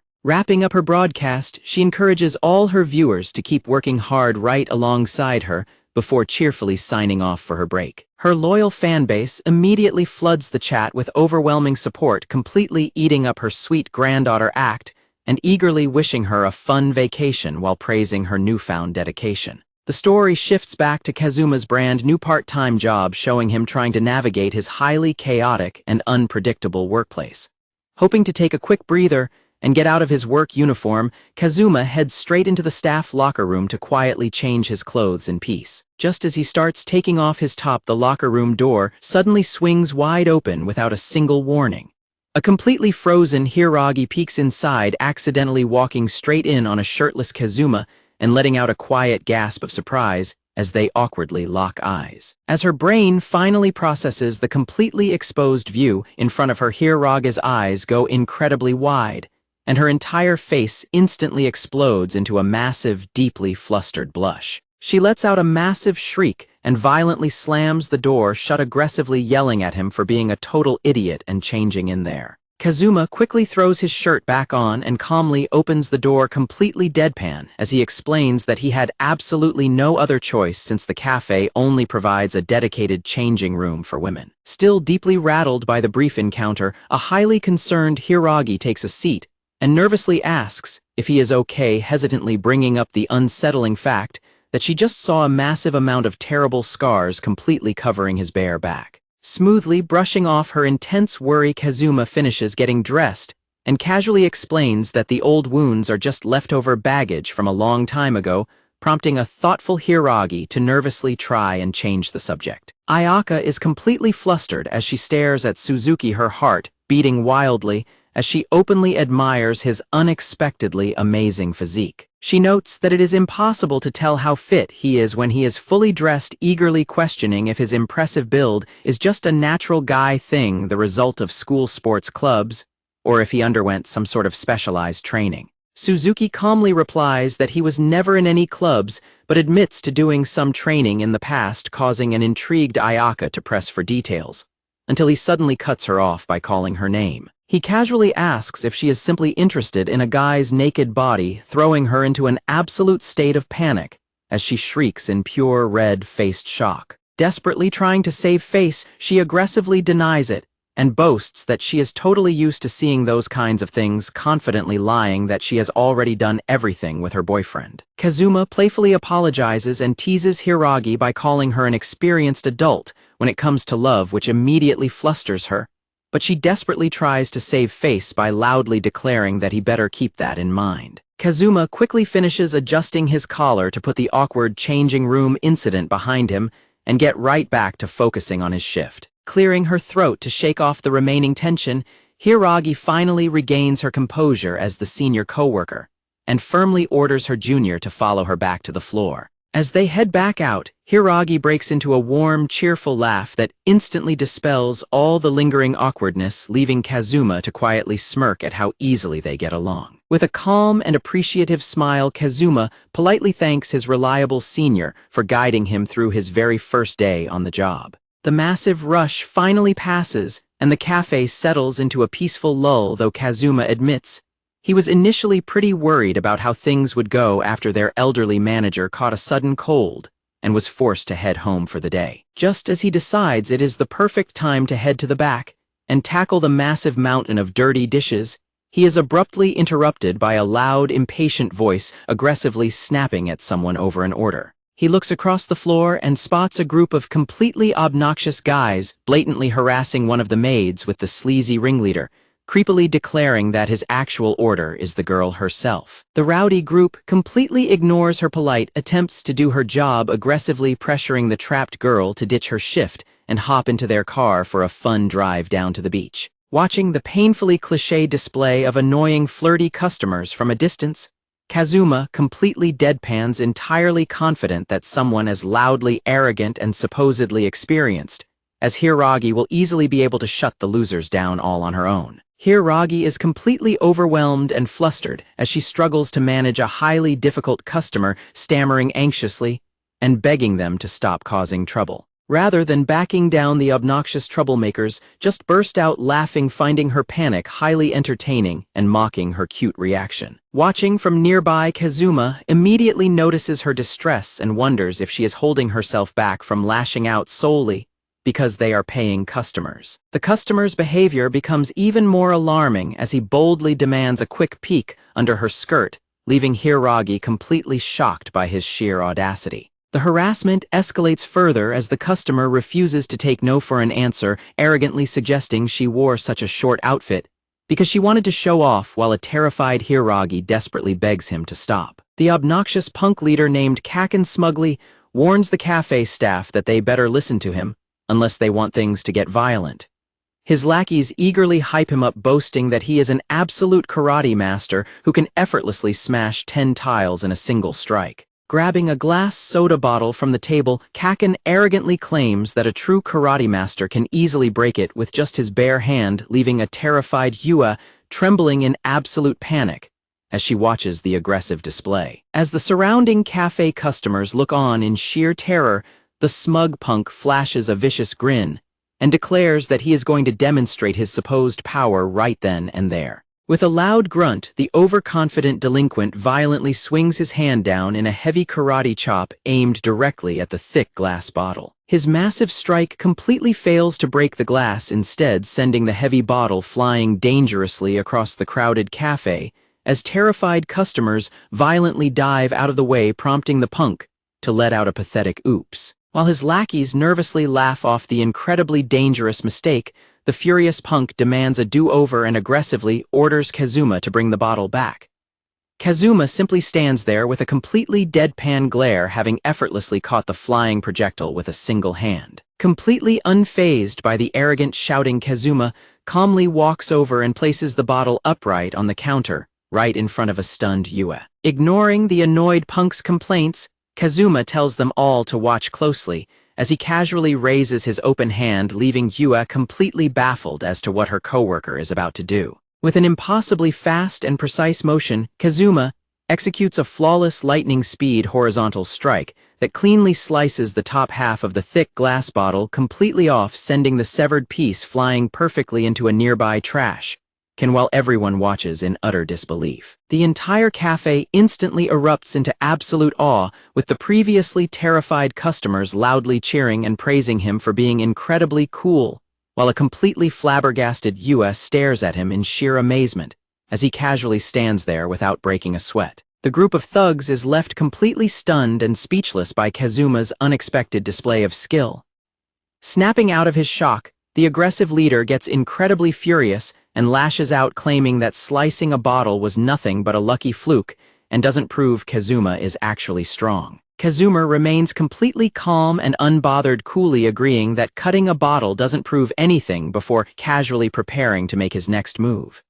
Without wasting a single second, Kazuma delivers a swift and precise strike directly to the thug's throat, silencing him instantly. The aggressive leader collapses to the floor, gasping for air, leaving his panicked sidekicks completely terrified as they desperately try to figure out what just happened. Kazuma politely requests that they keep their voices down inside the cafe, casually letting the struggling leader know that his voice should return to normal in a few days as long as the strike landed correctly. He generously offers to cover their entire bill as compensation for the throat strike, but quickly adds that this peace offering comes with a strict condition. Kazuma demands that they never show their faces around the cafe or bother Hiiragi ever again, forcing the terrified leader to frantically nod in agreement. The defeated thugs quickly scramble out of the cafe in a total panic, leaving the remaining customers completely stunned by the sudden turn of events. Kazuma gently checks on Hiiragi and praises her for doing a good job causing the overwhelmed girl to break down in tears, as she finds comfort in his reassuring presence. Deeply embarrassed and completely overwhelmed, Ayaka gets emotional as she quietly mutters for Kazuma to stop showing off, and calls him an idiot clearly acting tsundere despite being incredibly touched by his intervention. She stubbornly insists that she was fully prepared to deal with those troublemakers entirely on her own, and complains about him interfering, though her pouting is completely interrupted as the surrounding cafe customers suddenly erupt into a warm round of applause. The pleased customers loudly cheer for the duo, enthusiastically praising their swift teamwork, and noting how incredibly refreshing it was to watch them put those loud troublemakers in their place. Several regulars chime in to express how deeply satisfying the resolution was, admitting those annoying guys had been causing serious trouble in the neighborhood for a while, and thanking them for finally solving the issue. The playful customers immediately start teasing Ayaka, congratulating her on having such a wonderfully reliable and handsome boyfriend, which sends her into an absolute fit of blushing panic. She frantically objects and screams at the top of her lungs to clarify that they have it completely wrong, and he is absolutely not her boyfriend, while Kazuma merely stands by with a perfectly calm, deadpan expression. The amused customers just laugh and continue to tease her about how adorable her blushing reaction is, prompting the gentle cafe manager to laughingly step in and ask everyone not to tease the poor girl too much. Amidst the light-hearted laughter, Kazuma suddenly notices a stern, serious-looking man watching him intently from across the room, leaving the boy to silently wonder who this mysterious customer actually is. As the sun begins to set over the busy city streets, the eventful shift at the cafe finally wraps up, bringing a close to yet another chaotic day in Kazuma's supposedly ordinary life. Kazuma apologizes to Hiiragi, casually mentioning that the cafe regulars seem to have gotten the completely wrong impression about their relationship. His words make Hiiragi's heart race, leaving her completely flustered as she desperately tries to stammer out a denial. Still incredibly flustered, Hiiragi quickly backpedals and insists that she should actually be the one apologizing to him for how she acted earlier. Before the awkward tension can settle, Kazuma suddenly cuts the conversation short and heads for the door, explaining that a customer who just left forgot an item behind, leaving Hiiragi to just awkwardly agree. Left entirely alone in the room, Hiiragi looks down and lets out a quiet, heavy sigh of disappointment. Standing by herself in the empty cafe, she silently curses her own stubbornness, deeply regretting the fact that she can never just honestly say how she really feels out loud. Meanwhile, Kazuma quickly runs out into the evening street and manages to catch up to the departing customer, calling out to let the man know he dropped something. The guy casually turns around and recognizes Kazuma from the cafe, cheerfully thanking the diligent employee for going so far out of his way to return a lost item. The customer checks his bag and looks confused, pointing out that his phone, wallet, and keys are all perfectly accounted for, and suggesting Kazuma just made a mistake. Unfazed, Kazuma shoots him a deadpan glare and coldly questions if that is really the truth. Without missing a beat, Kazuma opens his hand to reveal a tiny black electronic device, bluntly stating that he found it stuck right under the man's table and heavily suspects it is a hidden bug. Dropping his friendly act entirely, the man flashes a shady look and sarcastically remarks on how scary that is, ominously warning Kazuma to be careful since there are a lot of dangerous people wandering around these days. Kazuma levels a cold glare at the man, bluntly stating that he honestly seems far more dangerous than the 3 amateur goons who just caused the massive scene. Cornering the man outside the cafe, Kazuma cuts right through his nervous laughter by pointing out that during the commotion inside, he was the absolute only person staring down at the floor instead of watching the chaos unfold at the tables. The man desperately tries to play it off by claiming he was simply terrified to make eye contact with the thugs, but Kazuma instantly destroys his fake alibi, revealing he saw the man looking completely calm and deliberately reaching right under the table the exact second the glass bottle was sliced. Dropping his polite butler persona completely, Kazuma hits the traitor with an absolutely terrifying glare and coldly calls him a rat. Realizing his cover is completely blown, the man instantly drops his helpless victim act and suddenly sprints down the dark alleyway at incredible speed, flashing a highly confident smirk as he attempts to make his grand escape. His escape is instantly cut short when Kazuma effortlessly catches up and appears right over his shoulder, prompting the cornered rat to smugly praise Kazuma's speed and confirm that the legendary rumors about him being the absolute strongest of the Takeashiki family's 10 elites are entirely true. Back at the cafe, Ayaka takes a quiet moment to reflect while working, admitting to herself that her new junior colleague was absolutely incredible during his shift today. She wonders who he really is, completely baffled by how a guy who completely fades into the background at school can be so incredibly capable at his job, especially after watching him effortlessly drive off a group of dangerous thugs. Her face erupts into a soft blush as she thinks about how consistently gentle and kind he is to someone as flawed as her. Staring out the cafe window, she steels her resolve and decides that the moment he returns, she is going to properly and honestly confess her true feelings to him once and for all. Meanwhile, out in a dark alleyway away from the cafe, Kazuma has easily restrained one of the dangerous thugs in a tight hold, quietly exhaling as he secures his grip on the attacker. Kazuma correctly deduces that the Takeashiki family is pulling the strings behind the attack, guessing that his toxic former childhood friend ordered her men to clear out any women hanging around him. The thug refuses to answer but internally panics, realizing the terrifying rumors about Kazuma being one of the top 10 strongest members of the elite family are completely true. Kazuma coldly brushes off the thug's silence, deciding he has no use for bottom-feeding rats anyway. Fixing the thug with a deadly glare, Kazuma brutally crushes the man's device in his bare hand and violently orders the lackey to run back to his boss with a warning to stay the hell out of his sight. The terrified thug nervously chuckles and asks if Kazuma really believes he can just walk away and go home after completely botching the job. Unfazed, Kazuma coldly asks what exactly he plans on doing about it. The desperate thug explains that returning as a total failure who got humiliated by a mere high school kid means he will be completely exiled from the underworld.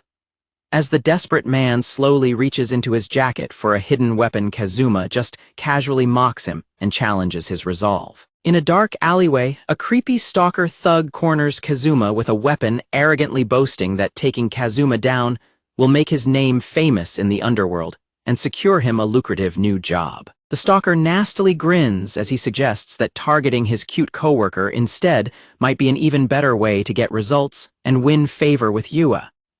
This threat instantly triggers a cold, deadly look in Kazuma's eyes as the thug recklessly lunges forward to attack. Kazuma effortlessly avoids the blade and lands a heavy counter-strike, catching the attacker completely off guard with his speed and power. He immediately finishes the fight by knocking the thug flat on his back, leaving the attacker completely helpless on the ground. Standing over the defeated creep, Kazuma delivers a terrifying warning, promising to let him go this time under the strict condition that he immediately cuts all ties with Yua's family. With the threat successfully handled, the tense alleyway confrontation ends and the scene transitions back to the quiet cafe. Inside the closed shop, a pensive Kazuma finishes wrapping up his shift for the night. He inspects a handful of hidden wiretaps he discovered and promptly destroys them. Feeling relieved, he managed to sweep the cafe for bugs before his senior coworker could notice her last name being called. Hiragi cheerfully pops out from the kitchen to announce she is finally finished cleaning, and Kazuma smoothly plays it cool, assuring her that his side of the chores is also perfectly taken care of.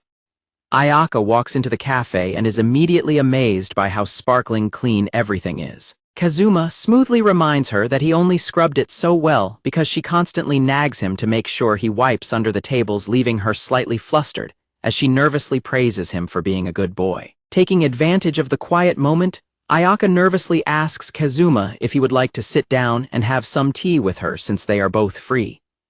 She shyly admits that she cannot brew it quite as well as their manager does, but still genuinely wants to a cup with him. Kazuma happily accepts her invitation, pulling up a seat at the counter as the two of them settle in to enjoy a peaceful coffee break together. As they sit, Ayaka gently calls out his fake work name to get his attention. Breaking the comfortable silence, Ayaka curiously turns to Kazuma and asks him why he decided to take a part-time job at the cafe in the first place. Kazuma candidly answers her question, explaining that he simply wanted to experience a normal high schooler's life. He bitterly admits that because he spent his entire past exclusively taking care of that toxic pig, Yua, he completely missed out on doing anything ordinary, causing Ayaka to suddenly stifle a laugh. She completely loses her composure and bursts into genuine laughter, highly amused that he actually has the nerve to casually refer to the untouchable Princess Yua as a pig. She points out that out of everyone in the entire world, he is probably the absolute only person who could get away with insulting the granddaughter of the terrifying Takayashiki family like that. Bringing the topic right back to her, Kazuma presses his own question, pointing out that since she constantly flaunts expensive luxury brand items at school, she definitely does not seem like someone who would be desperate for a part-time paycheck. Catching her off guard, Ayaka looks away and hesitantly prepares to confess her biggest secret. Staring blankly ahead at the cafe shelves, Ayaka completely drops her wealthy elite persona and bluntly admits that every single one of those flashy brand name items she brings to school is actually entirely fake. She confesses that they are incredibly cheap second-hand knockoffs that even a grade schooler could easily afford on an allowance, revealing that the truth is she is actually completely broke. She opens up about her father being gone and her family struggling financially, explaining that she took the maid gig just to help her family cover their basic living expenses. Gripping her skirt in deep shame, Ayaka admits that her massive ego and desperate need to look cool prevented her from ever telling the truth. She tearfully reveals that she constantly acted superior, just to hide her totally ordinary life, confessing that her wealthy college boyfriend and all her arrogant bragging were nothing but absolute lies she fabricated to protect her fragile status. Kazuma quietly listens to her, taking a sip of his coffee,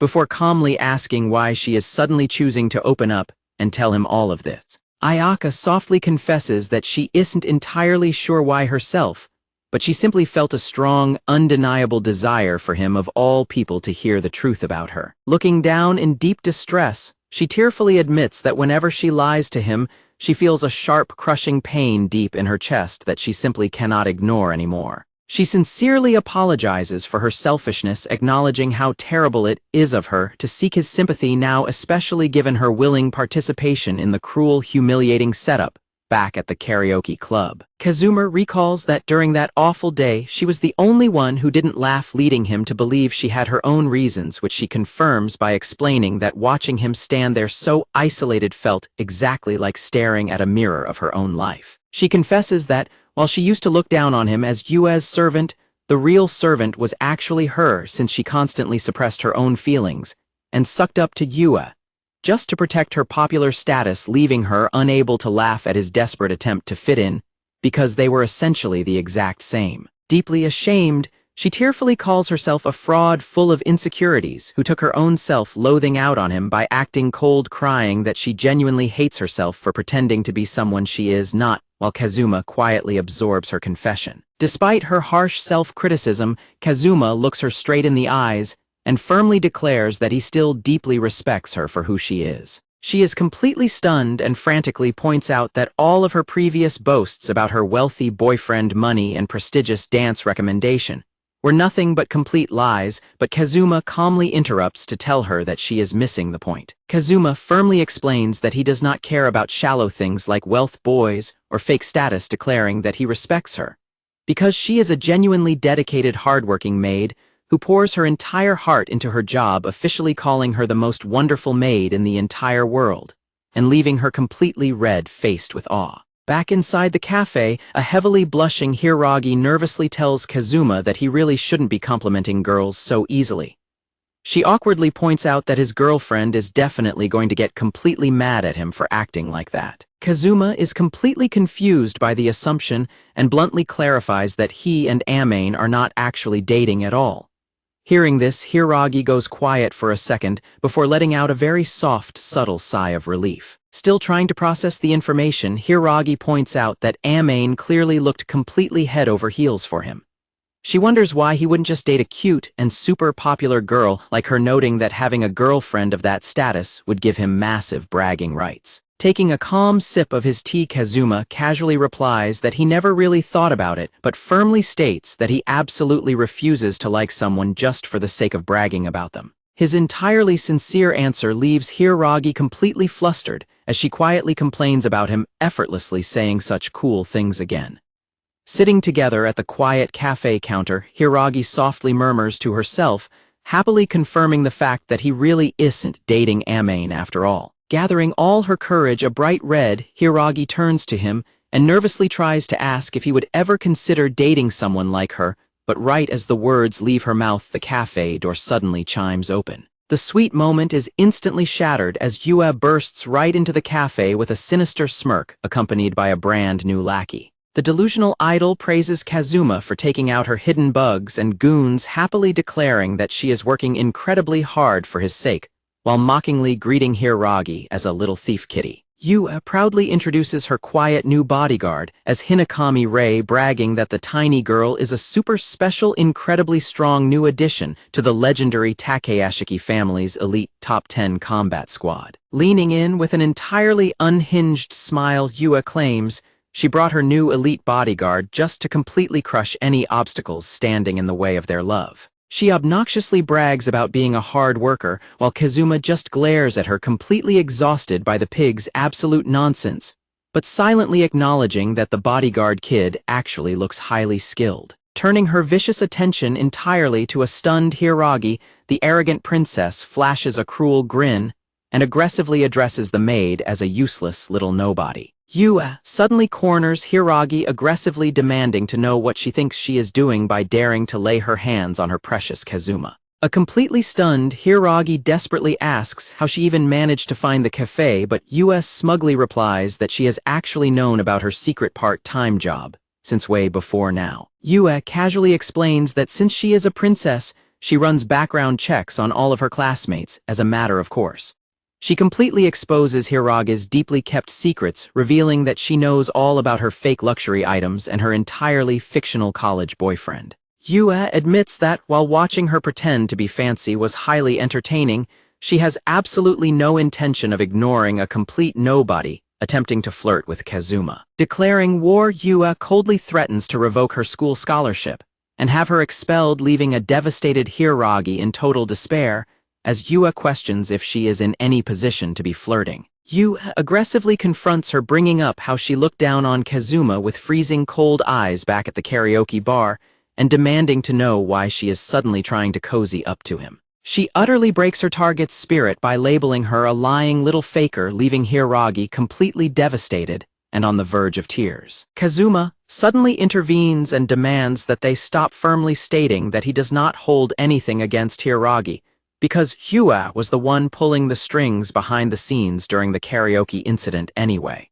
Refusing to back down, a furious Yue commands him to stay out of the situation, because the conflict is strictly between women, leaving the two of them locked in an incredibly tense standoff. A popular classmate mockingly confronts a highly flustered Hiiragi inside the cafe, calling her romantic stories absolute comedy gold and bringing up her fake claims about getting kissed goodnight after a fancy Bayside date. The classmate bursts into loud, mocking laughter, calling the lie incredibly cringe and teasingly pointing out that Hiiragi has actually never even had a boyfriend in her entire life. The bully continues her harsh insults, calling Hiiragi a fake and threatening to expose her secrets to everyone at school, prompting a cold-eyed Kazuma to suddenly step in. To completely shut the bully up and make the story a reality, Kazuma suddenly pulls a completely stunned Hiiragi into a passionate kiss right in the middle of the cafe.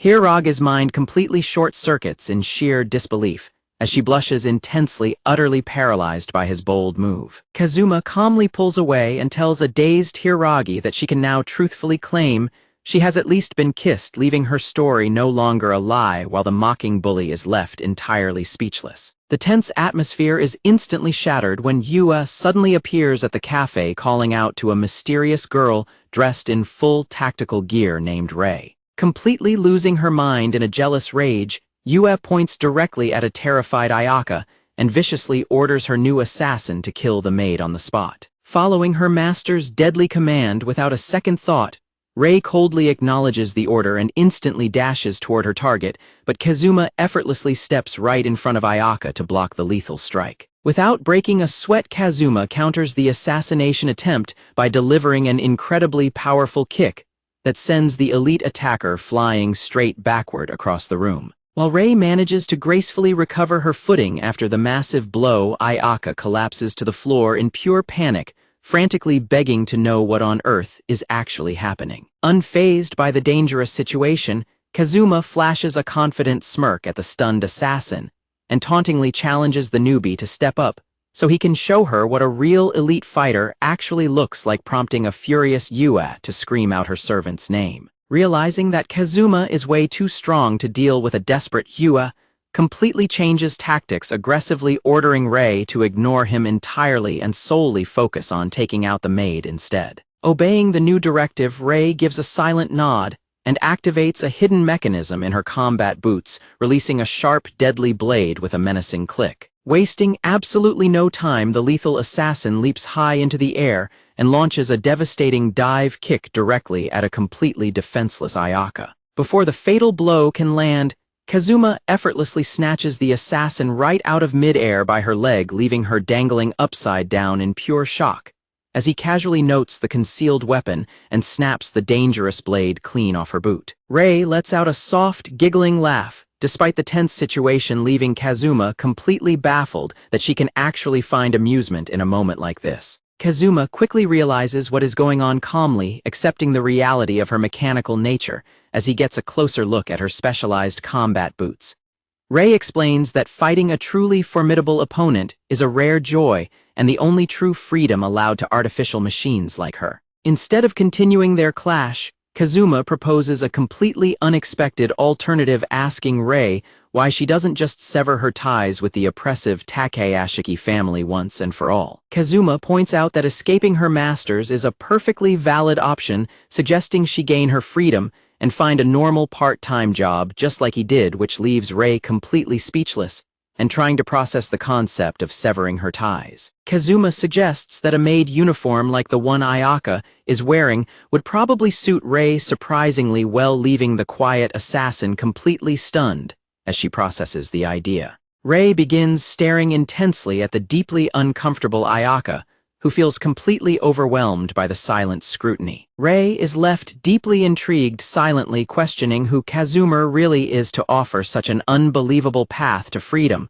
when a furious voice suddenly cuts through the peaceful atmosphere. A completely unhinged US screeches in absolute denial, fiercely warning Rei not to get all friendly with him and desperately refusing to allow Kazuma to cut ties with her. Yua barks out furious orders, demanding to know if Rei is actually trying to defy her command and screaming at her to hurry up and eliminate Ayaka, while Rei simply ignores the tantrum with a quiet, indifferent sigh. As the tiny elite bodyguard drops into a combat stance, Kazuma lets out a quiet sigh, calmly deciding that a fight is completely unavoidable. His expression darkens as he remembers the grueling captive training he endured under the Takayashi family, silently reflecting on how incredibly long it took him to finally break free from that absolute hell. Just as the intense showdown is about to kick off, the cafe door chime loudly rings out across the room as a brand new arrival steps inside. A mysterious, elegant woman in a traditional kimono steps into the cafe and instantly shuts the entire fight down. She playfully greets Kazuma after a long time, leaving him sweating in absolute shock as he stammers out and addresses her as his master. Yua completely loses her mind, frantically screaming at the woman she calls Sakura and trying to blame everything on the maid. Sakura entirely ignores the tantrum and politely apologizes for the spoiled princess causing trouble, leaving a deeply confused Hiragi to quietly marvel at yet another crazy character randomly joining the scene. Sakura sharply reprimands the spoiled idol, pointing out the massive flaws in her selfish plan. She reminds Yua that she requested the elite guard under the guise of protection, ominously questioning what their strict grandfather will do if he finds out she abused his resources just to kill a former friend. The brutal reality check instantly shatters Yua's arrogant facade, leaving her violently sweating and frantically stuttering as she realizes her entire toxic scheme is completely busted. Sakura offers her a lifeline, promising to keep the massive incident a total secret from their grandfather if Yua just apologizes to her classmate and heads straight home. The stubborn princess initially tries to throw another fit and refuses to apologize, but a terrifyingly silent pressure from Sakura instantly forces her to groan and reluctantly submit. Swallowing her massive pride, Yua awkwardly turns to face a completely stunned Hiragi. She forces out a bitter apology, formally admitting that threatening to kill her classmate was way over the line. Kazuma watches the unbelievable scene unfold in pure silence, internally noting that this is actually the very first time in his entire life that he has ever witnessed the arrogant princess apologize to anyone. Watching Yua, Kazuma wonders if the arrogant idol is actually reflecting on her actions for once. But the quiet moment is shattered when a tearful Hiragi steps forward to confess and apologize for also lying about her life this entire time. Totally ignoring her apology, an incredibly defensive Yua aggressively yells that Hiragi is absolutely the one in the wrong, and declares that trying to cozy up to her beloved Kazuma makes her nothing more than an unforgivable, ugly fake witch. Seeing Yua instantly fly back into a childish rage, Kazuma immediately takes back his brief thought about her reflecting on her behavior, while the elegant master gently calls out to the angry idol. The lady in the kimono calmly announces that they are leaving, but before she walks out she turns to Kazuma and politely asks him if she can pose one final question to him. Looking at him with a deeply serious expression, the master directly asks Kazuma if he has any intention of ever returning to serve the powerful Takeashiki family. Without a single moment of hesitation, Kazuma flatly rejects the offer, though he politely offers his sincere apologies to his former master for departing so abruptly without a proper goodbye.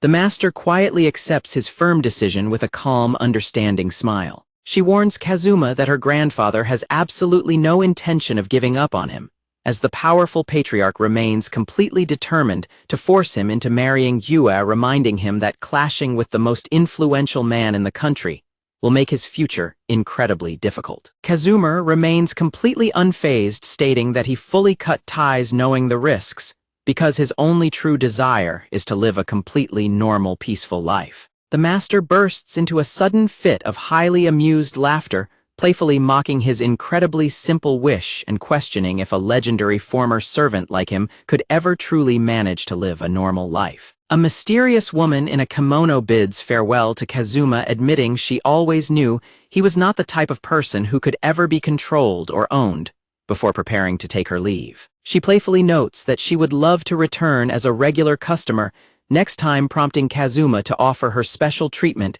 as his former master, though she warns him they might actually be enemies during their next encounter, to which he calmly promises to go easy on her. Laughing at his confident reply, his former master warmly calls him her beloved disciple and bids him farewell, as she carries the screaming, protesting girl out the cafe doors. Left completely dazed and spaced out by the wild sequence of events, Hiragi is entirely unresponsive, forcing a concerned Kazuma to repeatedly call her name to get her attention. Snapping back to reality with a sudden gasp, Hiragi nervously insists she is fine, but admits she is struggling to process everything, explaining that the dangerous encounter felt like an intense video game battle where her life was genuinely in danger. Feeling a deep wave of guilt for putting her in harm's way, Kazuma quietly apologizes to her for dragging her into his chaotic personal mess. Hiragi quickly reassures him that she is the one responsible for provoking Yua with her lies, but as she remembers their sudden kiss, she explodes into an intense blush and quickly changes the subject, warmly thanking him for keeping her safe. Feeling incredibly nervous, Hiragi hesitates before asking Kazuma why he is always so kind and protective toward her. Looking down with a sad and vulnerable expression, she quietly confesses that after all her arrogant behavior, she honestly feels like she does not even deserve to be his friend. Kazuma looks at her with a calm and reassuring expression, completely dismissing her doubts by simply asking if anyone genuinely needs official qualifications just to be friends. Kazuma candidly admits that since he never had any real friends, he has absolutely no idea what being normal actually entails. However, he firmly states that he genuinely respects her, earnestly asking if that mutual respect isn't enough of a reason for them to officially be friends. Kazuma admits that simply leaving things as they are doesn't sit right with him offering to do something to properly make it up to her. Ayaka warmly notes how incredibly earnest he is, prompting Kazuma to reveal that he actually has a specific favor to ask in return. Stripping away his usual stoic demeanor, Kazuma nervously asks if she would be willing to go clothes shopping with him. Caught completely off guard by the sudden request, Ayaka listens, as Kazuma explains that during their disastrous karaoke trip, he genuinely tried his best to dress up, but just ended up getting mercilessly laughed at because he has zero grasp on normal fashion. Kazuma shyly asks if she would lend him her expertise to help him look both stylish and normal, leaving Ayaka completely flustered and blushing intensely at the surprisingly sweet request. Absolutely beaming with joy, Ayaka happily latches onto his arm and enthusiastically promises to make him the coolest guy in the entire world during their upcoming mall trip. Kazuma nervously tries to dial back her wild excitement by reminding her he just wants to look average, but she suddenly interrupts by softly calling out her own nickname. Staring deeply into his eyes with a massive blush,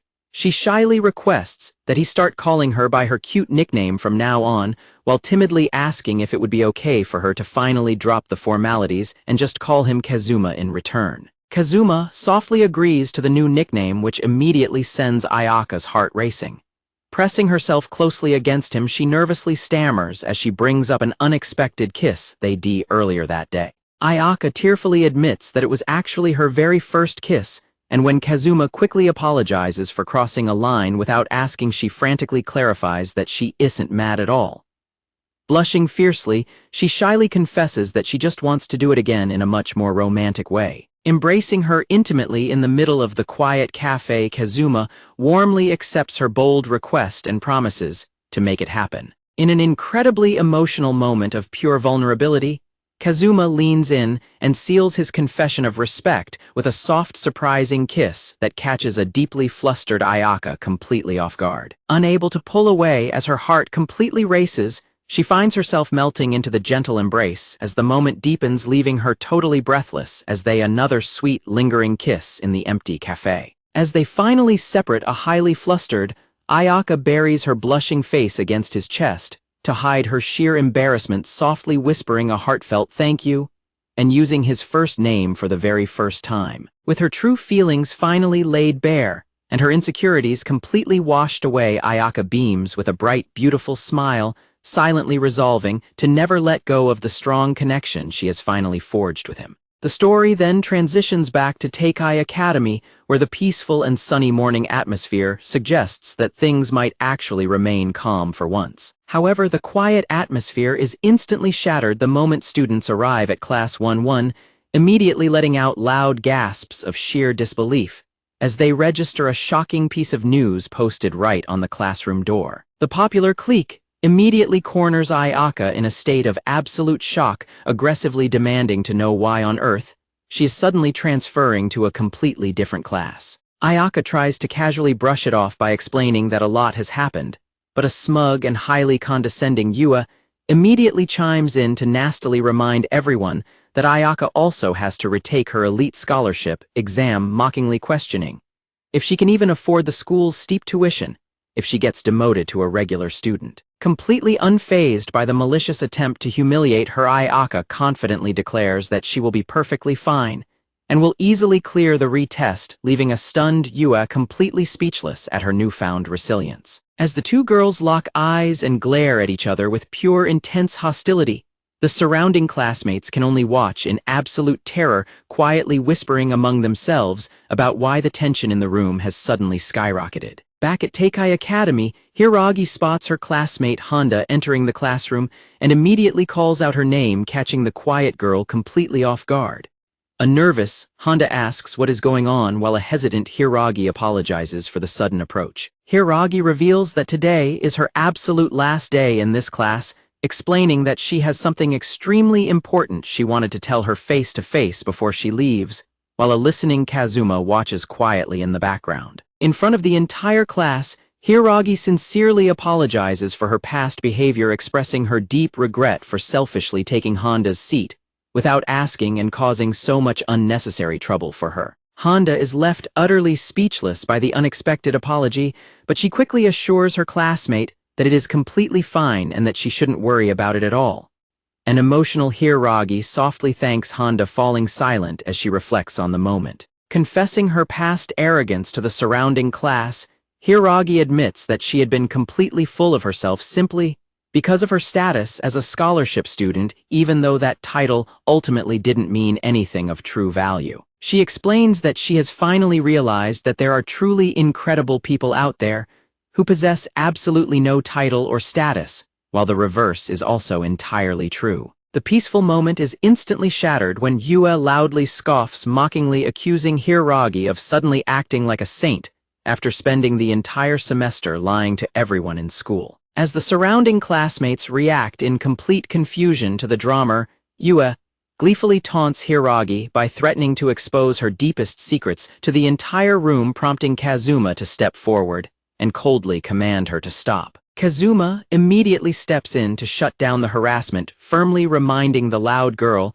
that she was strictly ordered not to lay a single hand on Hiiragi. The bully happily greets him but smugly defends her actions, arguing that she isn't physically touching anyone and is simply using her words to tell the harsh truth. Hiiragi quietly thanks Kazuma for stepping in to defend her again, but gently tells him that she doesn't need his protection anymore and is finally ready to handle the situation herself. Gathering her courage, she firmly states that she is going to speak up and properly explain everything using her own words, refusing to hide behind any more lies. As Kazuma watches her step forward with newfound resolve, Hiiragi confidently grabs the attention of the entire classroom, preparing to finally come clean to everyone. Facing her shocked classmates, she bravely admits that she has been entirely faking her wealthy, arrogant persona this whole time, confessing that her high-status attitude was nothing more than a desperate lie to make herself look good. She completely shatters her elite image by revealing that her family is actually struggling financially, forcing her to work multiple part-time jobs just to get by.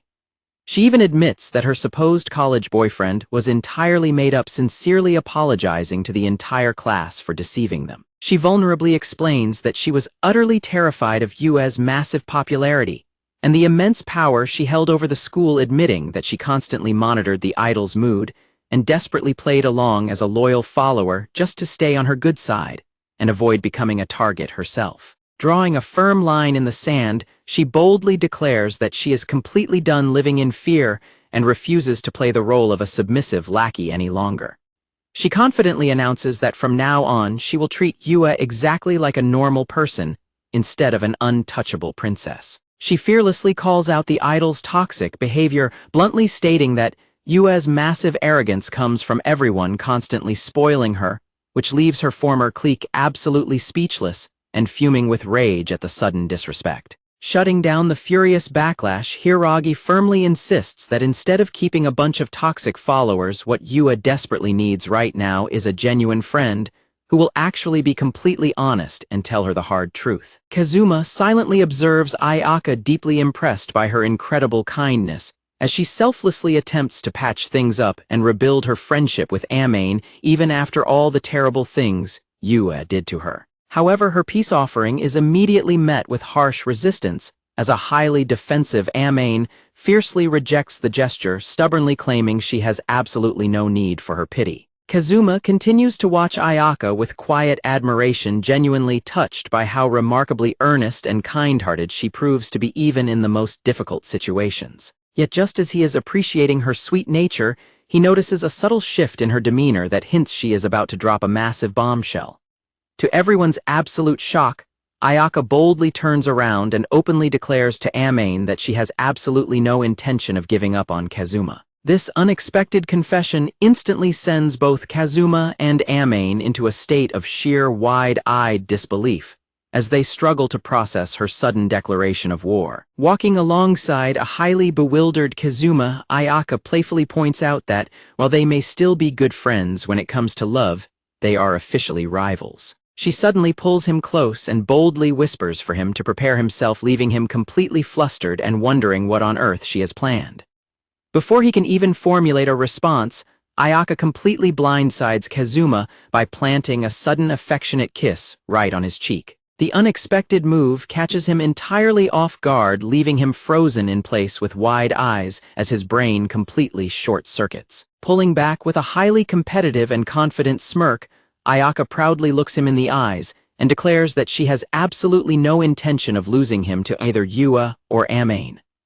Her fierce declaration solidifies her entry into the battle for his heart, leaving him completely speechless. The dramatic public display of affection instantly sends shockwaves through the surrounding hallway, causing nearby students to completely lose their minds in sheer disbelief. The peaceful school atmosphere is instantly shattered as a wave of absolute chaos and gossip spreads like wildfire among the onlookers. The watching male classmates instantly erupt into a jealous rage, loudly crying over why Kazuma is suddenly so incredibly popular after winning over both Amain and Ayaka.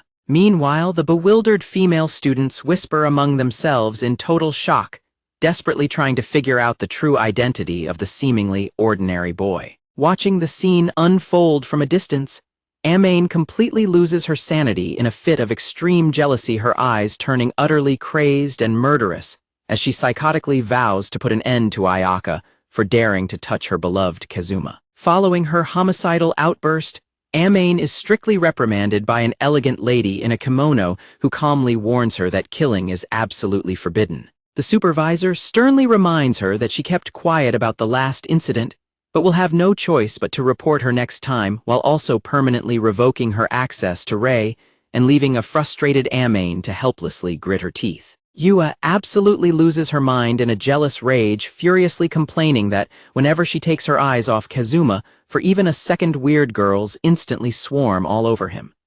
She specifically seethes over the fact that Ayaka actually had the nerve to kiss him on the cheek. A smiling woman playfully teases the enraged idol, casually asking why Yua doesn't just step up and make the first move herself. The bold suggestion instantly shatters Yua's tough exterior, leaving her stammering in pure panic, as she declares that making the first move is completely impossible for her. The woman smoothly suggests that Yua should try changing up her approach, playfully teasing that if Kazuma confessed he just couldn't help himself and desperately wanted to kiss her, Yua would probably go through with it. The spicy hypothetical scenario leaves the arrogant princess completely red-faced and flustered. Continuing her gentle lecture, the woman advises the spoiled idol that instead of constantly acting cruel and pushing other people down to get her way, she needs to start doing things that Kazuma would actually appreciate. She promises the shocked girl that if she just puts in genuine effort to please him, he will never even want to look at another girl again.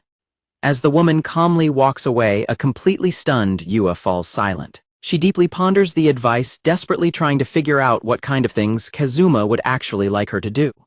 A sudden wave of inspiration hits her, and Yua excitedly shouts out the name Sakurachi as her brand new master plan finally clicks into place. With her mind made up, Yua cheerfully waves goodbye and sprints out the door, loudly declaring that she needs to go speak with her powerful grandfather right away. Left entirely alone, the tired woman lets out a heavy sigh and quietly questions if the chaotic idol is actually going to be okay. The student council staff members warmly greet their highly respected President Kachu as she arrives to begin her duties for the day. Kachu silently gets straight to work, opening her laptop with her usual focused and serious attitude. A student council staff member approaches Kachu to ask for her input on a budget proposal, to which she calmly agrees to review. Kachu instantly spots several errors in the budget proposal, noting double-counted costs and missing carryover funds, before ordering them to resubmit it, and sharply reminds another member that their overdue PR manuscript should have been turned in days ago. The panicked student council member quickly apologizes and promises to check his emails, while another polite member, Mori, offers the president some tea, which she calmly accepts. Before taking her break, Kachu asks Mori to urgently deliver some important documents, pointing out exactly where he can catch the vice principal right now to save time, to which Mori eagerly agrees. In the hallway, the surrounding students whisper in absolute awe of their student council president Suzuka Kachu, deeply admiring her flawless efficiency and perfect work ethic. Members of her devoted fan club eagerly gush over her incredible achievements, marveling at how she runs both the student council and her own company, while consistently maintaining the top academic spot as the ultimate definition of brains and beauty. The classmates debate whether she has a boyfriend, agreeing that no ordinary guy could ever measure up to her serious standards, while one student proudly declares his loyalty to her over Yue, before being suddenly interrupted. Yue aggressively demands that the students blocking the hallway get out of her way, casually announcing that she has urgent business to attend to inside the student council room. Muttering about how annoying everything is, Yue enters to see if the student council president is actually present. The surprised student council president notes how unusually rare it is for Yue to pay them a visit, to which the smug idol simply replies with a cheerful greeting.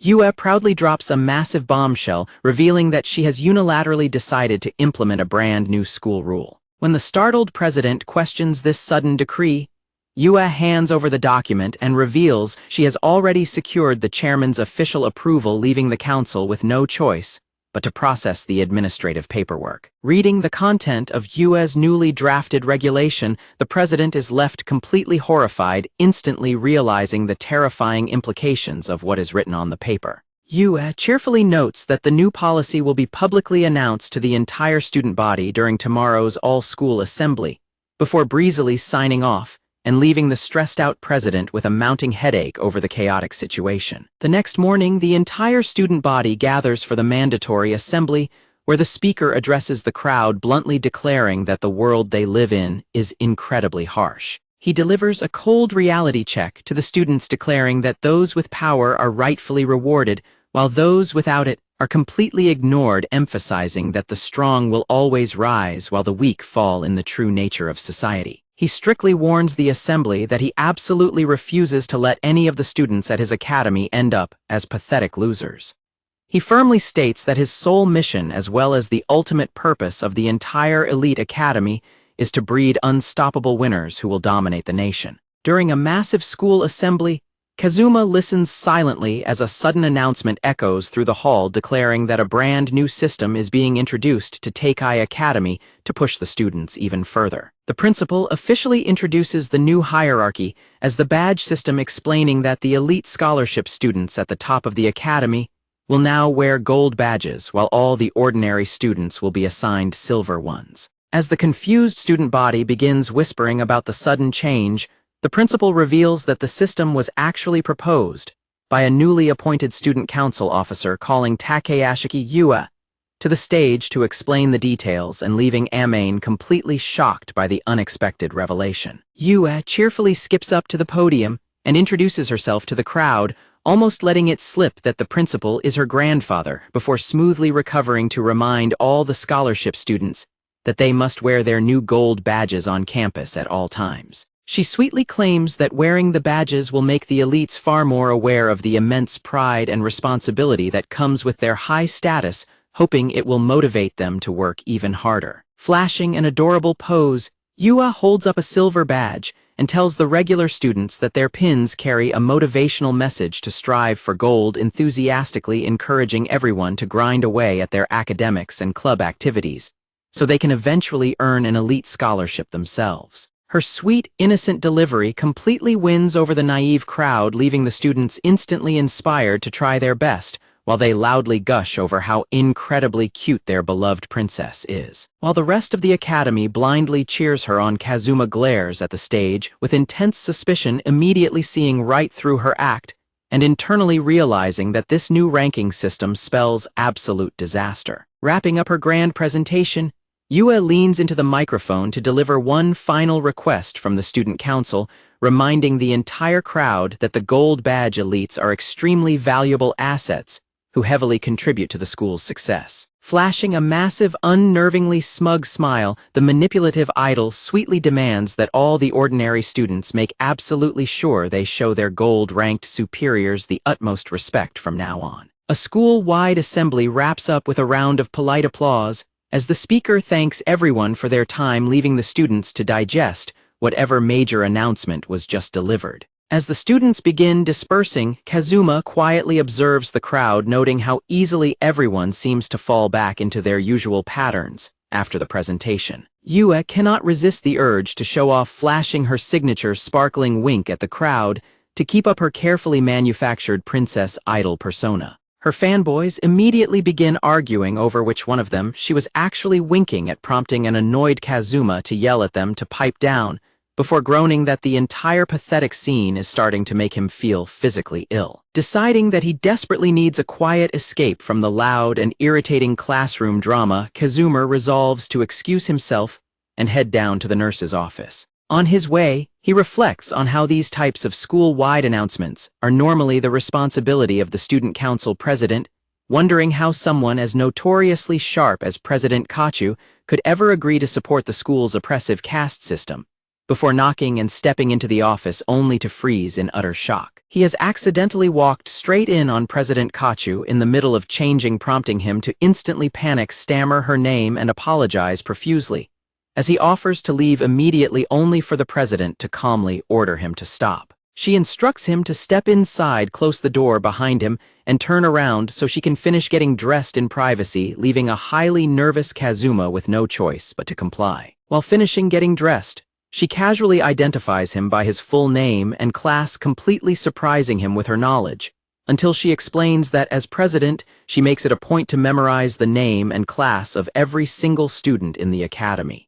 Internally praising her incredible capability, and noting that her flawless reputation is definitely well-earned, Kazuma waits patiently until she announces that she is finally done dressing and gives him permission to turn back around. Kazuma nervously apologizes to President Kachu for walking in on her, but the cool president completely brushes it off, admitting that she is actually the one at fault for changing her clothes without bothering to lock the door. Despite taking the blame, the president suddenly shifts her tone and ominously warns Kazuma that she simply cannot let him walk away from the embarrassing incident without consequence. Flashing a slight smirk, she dramatically declares that having a man see her in her underwear before marriage is the absolute biggest disgrace of her entire life, cornering a highly confused Kazuma by demanding he make an ultimate choice to atone for his mistake. She drops an absolute bombshell of an ultimatum, bluntly giving Kazuma the choice to either face immediate expulsion from the academy or take responsibility by getting officially engaged to her.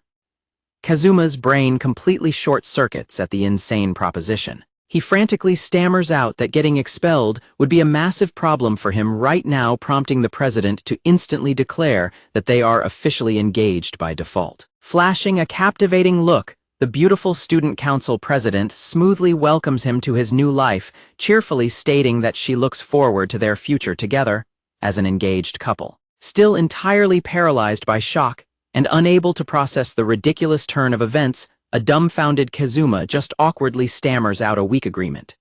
Slowly realizing she is totally messing with him, Kazuma internally notes how incredibly deadpan her sense of humor is. He reflects that despite her intimidating school-wide reputation as a cold, untouchable genius, she is actually surprisingly playful and down-to-earth in person.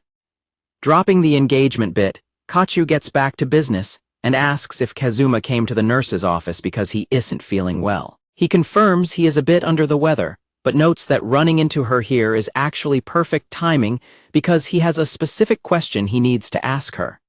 Getting completely serious, Kazuma asks the president for her honest opinion regarding the academy's newly announced badge system. Kachu defensively gives a polished political answer, explaining that Yua proposed the idea and she simply authorized it for implementation, but Kazuma sharply cuts her off, clearly refusing to let her dodge the real core of his question. Kazuma gets straight to the point, directly demanding to know whether Suzuka is for or against the current school system, refusing to let her dodge the question.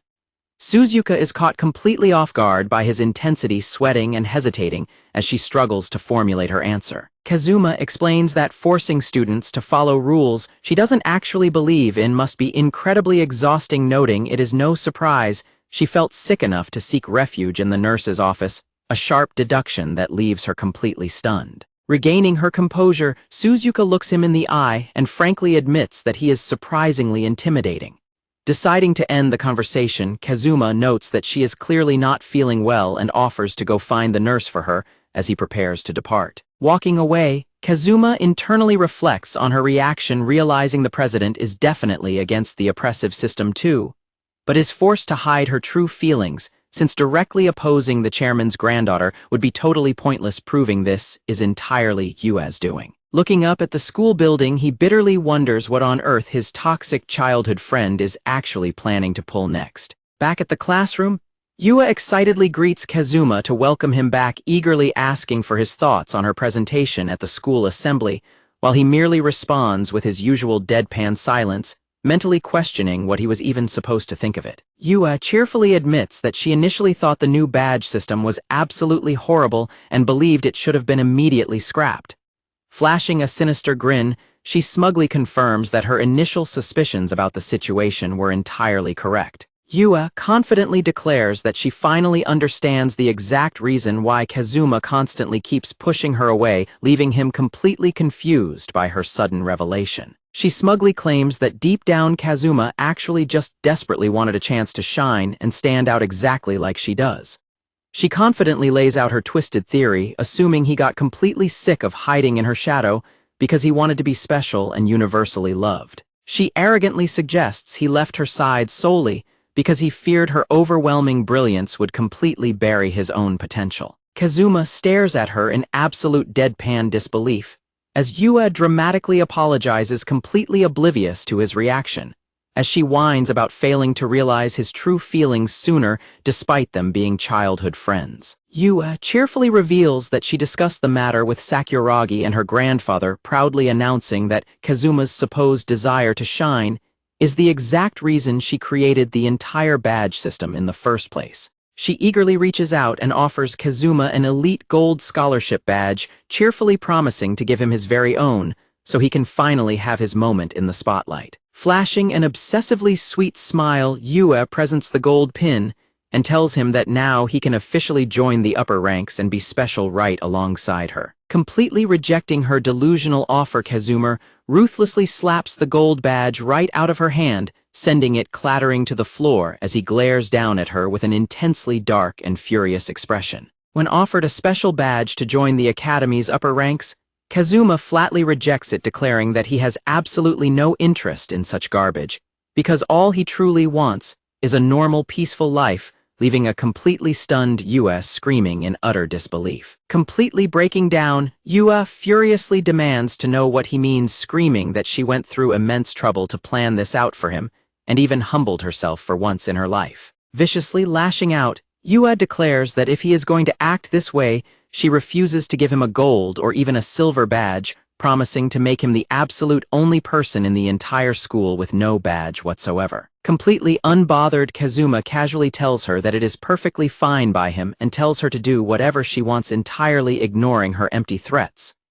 Left in a mixture of pure rage and confusion, Yua screams that he is an absolute idiot and entirely impossible before storming away in a huff. Her furious parting warning echoes through the sky, telling him that he better not come crying back to her when he inevitably regrets his foolish decision later on. 2 weeks pass by quickly at the academy, but as Amain quietly eats her lunch, she thoughtfully notes that the school environment has recently begun to feel incredibly strange and unsettling. Kazuma listens closely to her thoughts, paying undivided attention to her concerns regarding the classroom's shifting atmosphere.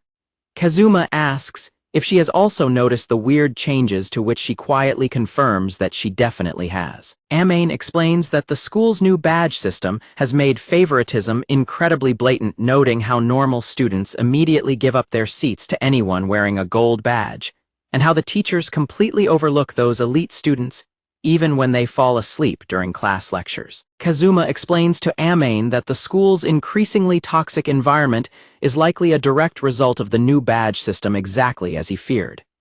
He then asks Amain if she has ever heard of the famous prison experiment, leaving her completely curious, as she admits she has no idea what he means. Kazuma explains that it was a renowned psychology experiment conducted at an overseas university, where researchers split a group of about 20 ordinary participants into guards and prisoners inside a simulated mock prison. He describes how the guards quickly became arrogant and tyrannical, while the prisoners grew increasingly submissive, eventually leading to severe abuse and violence that forced researchers to shut the experiment down early, even though the power-addicted guards desperately wanted to keep going. Amain anxiously wonders if their own academy could suffer a similar tragic fate under the current system, but Kazuma reassures her that while things probably won't escalate to that extreme, the underlying social dynamics are dangerously similar. He points out that while the systemic divide between the ruling scholarship students and the ruled regular students has always existed, the newly introduced badge system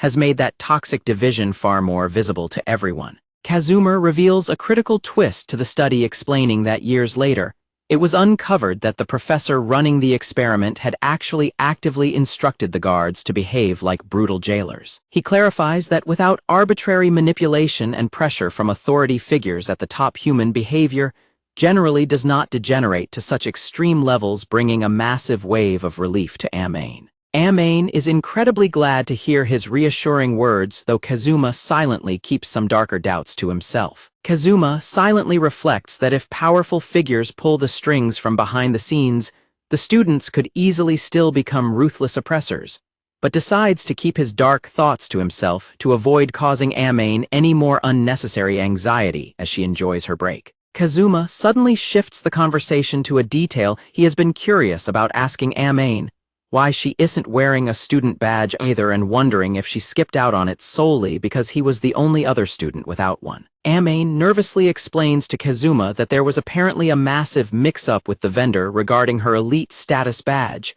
but Kazuma immediately shoots down that weak excuse, telling her that she doesn't have to worry about lying to him. Flashing a highly awkward and apologetic smile, Amain admits the truth, confessing that she actually never received her badge either, leaving Kazuma completely stunned by the sudden revelation. Kazuma instantly realizes that the toxic pig Yua is maliciously pulling the strings to get back at him for refusing his own badge. He sincerely apologizes to Amain, taking full responsibility for the sabotage, and stands up to go confront the idol directly. However, Amain quickly stops him, insisting it is perfectly fine because she absolutely refuses to wear the badge even if they gave her one, leaving Kazuma completely confused as to why she would reject it. Blushing fiercely with a massive happy smile, Amain cutely explains that if she wore the elite badge, she wouldn't be able to perfectly match with him anymore. Kazuma is entirely caught off guard by her incredibly sweet reasoning. He earnestly admits that he couldn't care less about silly badges or people looking at him funny, since he is entirely used to being a loner, but he firmly declares that the only thing that truly matters to him right now is something far more important. Amain steps closer and emotionally confesses that the precious time she gets to spend with him means absolutely everything to her. She warmly thanks him for finding her and pulling her right out of the darkness, admitting that right now she is genuinely happier than she has ever been in her entire life. Completely moved by her incredibly sweet and vulnerable confession, Kazuma stares deeply into her eyes and softly calls out her name as the two of them lean in close. Caught up in the deeply romantic atmosphere, the two of them finally close the gap, and a tender, passionate kiss right there in the quiet room. The beautiful moment is instantly shattered when a loud notification suddenly pings from Amain's phone, causing them to jump apart in a massive panic. Kazuma awkwardly apologizes while a highly flustered Amain checks her screen, assuming it is just a routine work message, only to look completely confused when she realizes it is actually from someone in the academy's baseball club. Amain nervously explains that one of the baseball players forcefully pressured her into handing over her contact information. A while back, though, she completely draws a blank on his actual name, timidly guessing it was Asai or Asanuma as she stares awkwardly at her screen. Amain receives a direct message from a classmate asking if she can spare a little time after school to talk about something important, leaving her curious about what the sudden meeting could be about. Kazuma easily figures out from the profile icon that the sender is Asano from the baseball club, while a hesitant Amain suggests that the guy probably just wants to pull her aside to confess his feelings. Taking advantage of her rare day off, Amain shyly asks Kazuma if he would be willing to walk home with her right after she finishes turning down the baseball player. Kazuma casually agrees, since he is also off from his part-time job that day, leaving Amain absolutely thrilled as she eagerly schedules their meetup for 4 o'clock. Time quietly slips by, and the school clock tower shows that their scheduled meeting time has officially passed. Checking his phone screen, Kazuma notes that it is already 10 minutes past 4, finding it incredibly strange that Amain hasn't shown up yet. He reflects that while 10 minutes isn't completely unreasonable, Amain is notoriously strict about punctuality and has never once been late to meet him, because she firmly believes tardiness ruins a person's credibility. Kazuma tries to rationalize that the guy's romantic confession might just be dragging on longer than expected, but his sharp instincts tell him otherwise. Deciding to trust his gut and prepare for the absolute worst, Kazuma quickly sends off a covert email to set a backup plan into motion, just in case she is in actual trouble. With his emergency message successfully delivered, the scene shifts to the quiet exterior of the school building as the tension begins to silently build. A desperate plea to stop echoes through the quiet school hallway, hinting that trouble is brewing nearby. Inside an empty classroom, a terrified Amain desperately tries to leave and head home, but a group of overbearing guys aggressively blocks her path, insisting they are not finished talking yet. The leader smugly argues that his offer is actually a great deal for her, telling her to stop being stubborn and just do what she is told, while a crying and helpless Amain desperately begs them to leave her alone. In her absolute terror and despair, she silently cries out for Kazuma to come and save her. The scene abruptly transitions to the quiet corridor right outside the student council room. Inside her office, Suzuka lets out a sigh of relief, determined to never let her guard down or repeat such an embarrassing blunder.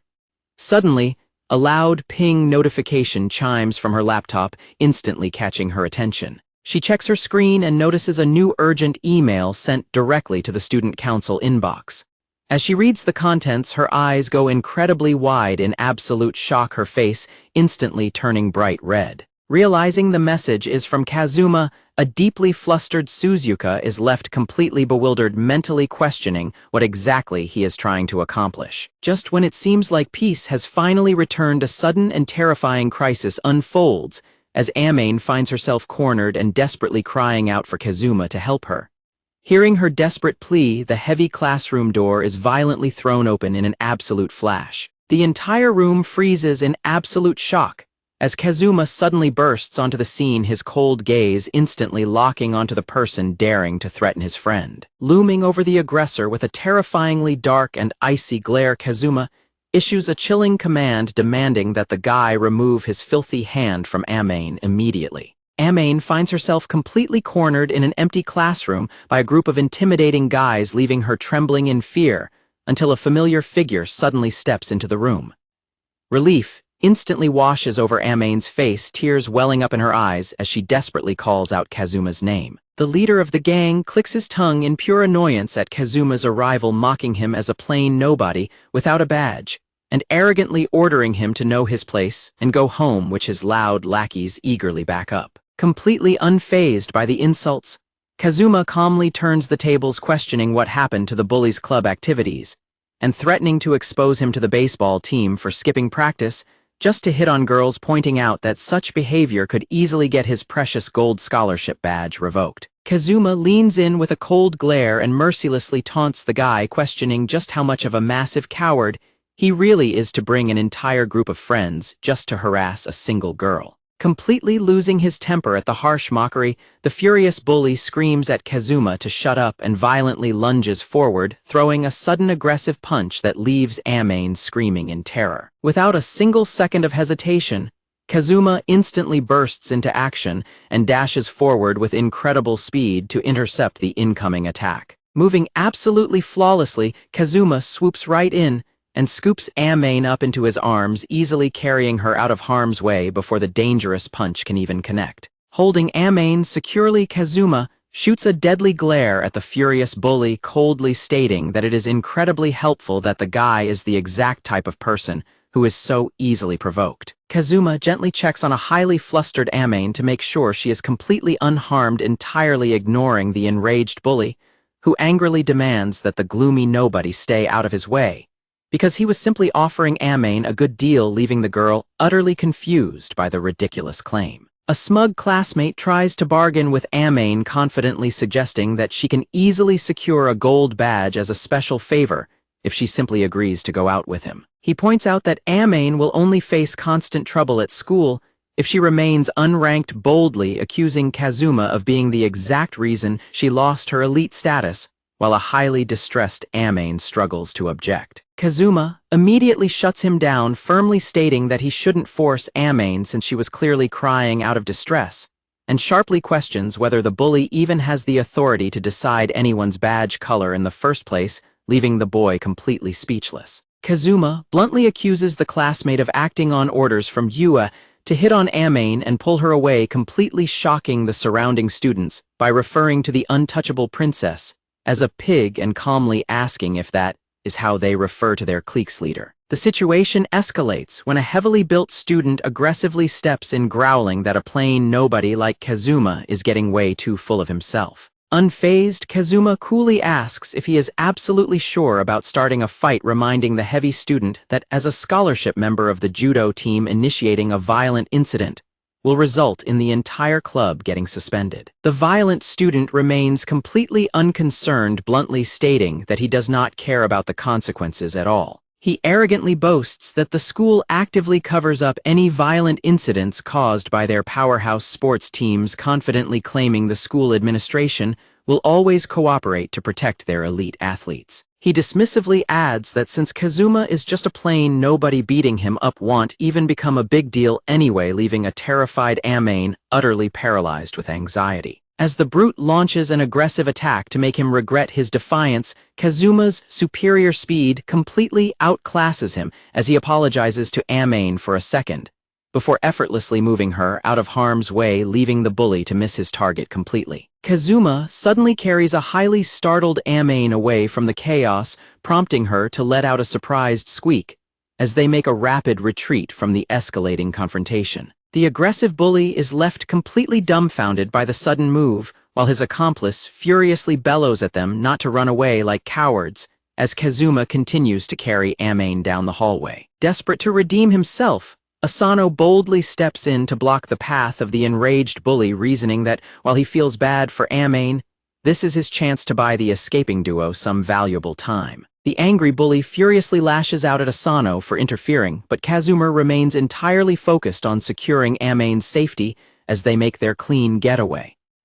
Kazuma silently bides his time, keeping a close eye on the clock, as he waits for a specific person to make her highly anticipated entrance. A commanding voice suddenly echoes down the corridor, demanding to know what the troublemakers think they are doing as the highly respected student council, President Suzuka Kachu, arrives to instantly freeze the conflict. President Kachu fixes the group with an incredibly stern demeanor, demanding an immediate and thorough explanation for why they are engaging in a chaotic brawl in the middle of the school hallway. The terrified bullies frantically struggle to come up with a decent excuse, but Kazuma calmly interjects to assure the president that the entire commotion is really not a major issue. Kazuma delivers a mockingly smooth cover story, claiming the boys simply got overly emotional after getting rejected by a girl, and explaining that he was merely trying to calmly reason with them. President Kachu openly scoffs at how utterly ridiculous it is to start a brawl over getting rejected, forcing the deeply humiliated bullies to laugh nervously and quickly play along with the cover story just to escape her wrath. Suzuka steps in with absolute authority, ordering the rowdy members of the baseball and judo clubs to stop wasting time on stupid antics. She sharply reminds them that they have major matches coming up and tells them to get back to practice, immediately prompting a terrified and compliant response from the troublemakers. Just as she predicted, the boys waste no time and instantly scatter down the hallway, leaving the student council president standing alone as she silently watches them flee. Suzuka mentally notes how people who act big and arrogant because of petty power will instantly become submissive when faced with actual authority. Kazuma steps forward to thank the president for saving them, but she simply stares back at him with a silent, calculating look. Suzuka quietly takes a slow step closer to him, letting the tension build in the silent hallway. Kazuma holds up his phone and directly confronts the president, asking her straight up if she was the one who sent him the mysterious email. The cryptic message displayed on the screen warns that a black butterfly has wandered into an empty classroom in the first-year building. Kazuma points out that she is the only person who could possibly know the significance of a black butterfly, a reference to her secret underwear design that leaves the student council president utterly shocked and heavily blushing. Kazuma apologizes for the dramatic setup, explaining he only summoned her because he knew she was the best person to peacefully handle the situation. A deeply flustered and blushing Suzuka quietly mutters that she honestly believed he had called her to an isolated spot, because he was planning to do something completely indecent to her. While trying to quickly brush off her embarrassment as nothing, Suzuka's sharp eyes suddenly narrow in suspicion as she notices the extremely close physical proximity of the two students in front of her. She bluntly questions whether clinging so closely to each other on school grounds is appropriate for public morals, leaving a sweating Kazuma in a tight spot, while a highly protective Amain refuses to let go of his arm. Kazuma gently holds a trembling Amain and apologizes to President Kachu for the tense situation, explaining that Amain just endured an incredibly terrifying ordeal and is still deeply shaken by it, which the understanding president calmly accepts. Looking the president straight in the eyes, Kazuma firmly declares that the brand new badge system is the exact root cause making the scholarship students act so dangerously arrogant, formally requesting that the student council take immediate action to fix the broken hierarchy before things get any worse. President Kachu silently absorbs his intense demand, carefully considering the heavy weight of his words, without offering a single immediate reply to his plea. Breaking the tense silence, the president decides to immediately depart the scene, her footsteps echoing quietly as she walks away from the couple. Without directly addressing his request to fix the toxic system, Kachu calmly reminds the two of them that school hours are officially over, firmly advising them to hurry up and head straight home for the day. With the president gone, Kazuma gently suggests to Amain that she can finally let go of him now, but he suddenly pauses in complete shock when he realizes her body is still violently trembling against his chest. Kazuma sincerely apologizes for putting her in such a terrifying situation, but a tearful Amain quickly reassures him that refusing the badge was entirely her own choice, vulnerably admitting that the traumatic experience of being surrounded and cornered by those aggressive guys has left her completely unable to stop shaking. Staring up at him with tear-filled eyes and a deep blush, Amain makes an incredibly bold and desperate request, pleading with Kazuma to overwrite those horrifying memories with his own touch. Kazuma is left completely stunned by her sudden and incredibly intimate plea, barely able to stammer out her name in sheer surprise. Throwing her arms tightly around his neck and pressing her body completely flush against his, a tearful Amain desperately begs Kazuma to entirely fill her mind with only him. Caught up in the deeply emotional moment, Kazuma and Amain, a passionate tear-filled kiss right in the middle of the empty classroom.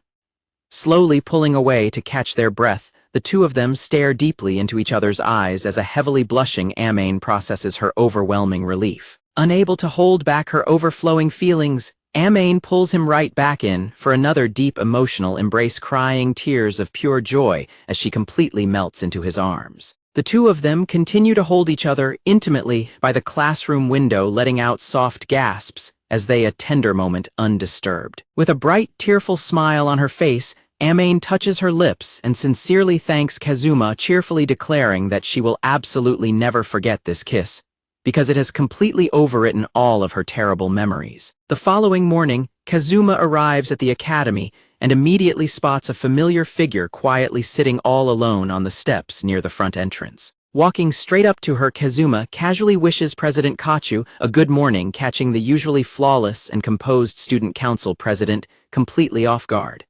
President Kachu suddenly calls out to Kazuma out of nowhere, ending up completely startling him in the quiet morning air. Recovering from the sudden shock, he casually asks her not to just sneak up on people without making a single sound, while a slightly embarrassed Kachu awkwardly apologizes for naturally having such a remarkably faint presence. Curious about her early morning activities, Kazuma asks what on earth the prestigious student council president is doing out on the school grounds at such a crazy hour. A flustered Kachu immediately tries to brush off his valid suspicions, quickly looking away and claiming that she isn't doing anything important at all.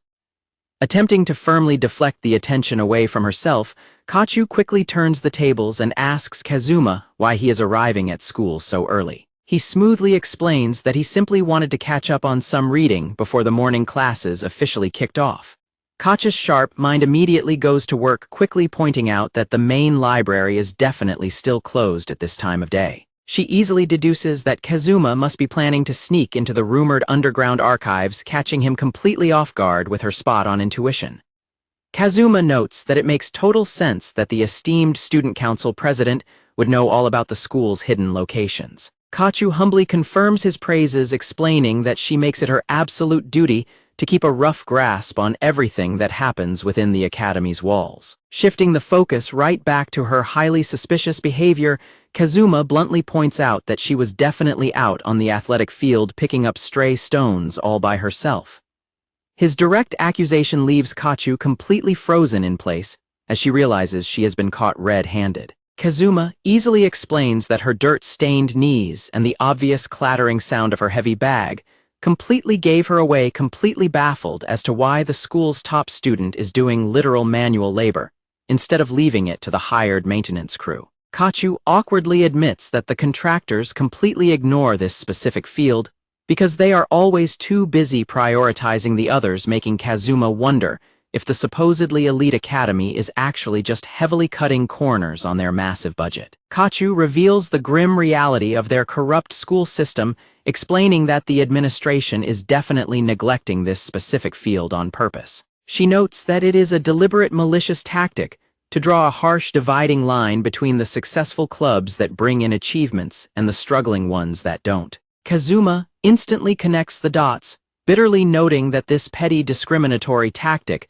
sounds exactly like something the manipulative chairman's family would orchestrate to enforce their brutal campus hierarchy. Even so, he firmly tells Kachu that it still isn't her responsibility to clean up their mess by doing the grueling groundwork herself. Despite his completely valid point, a deeply exhausted but resolute Kachu simply lowers her head and quietly insists that someone has to step up and handle the dirty work. She proves her incredible dedication by refusing to just stand by and let the neglected students suffer under the school's harsh rules. The student council president explains that recently a dedicated track and field member got badly injured after stepping on a sharp stone, noting that, despite not producing the absolute best results for the school, everyone on the team was genuinely doing their absolute best. Holding a small plastic bag filled with the sharp rocks, she gathered the president firmly shoos Kazuma away, urging him to hurry along, before he completely loses all of his precious free time for reading. Looking slightly embarrassed, she nervously asks Kazuma to keep everything he just saw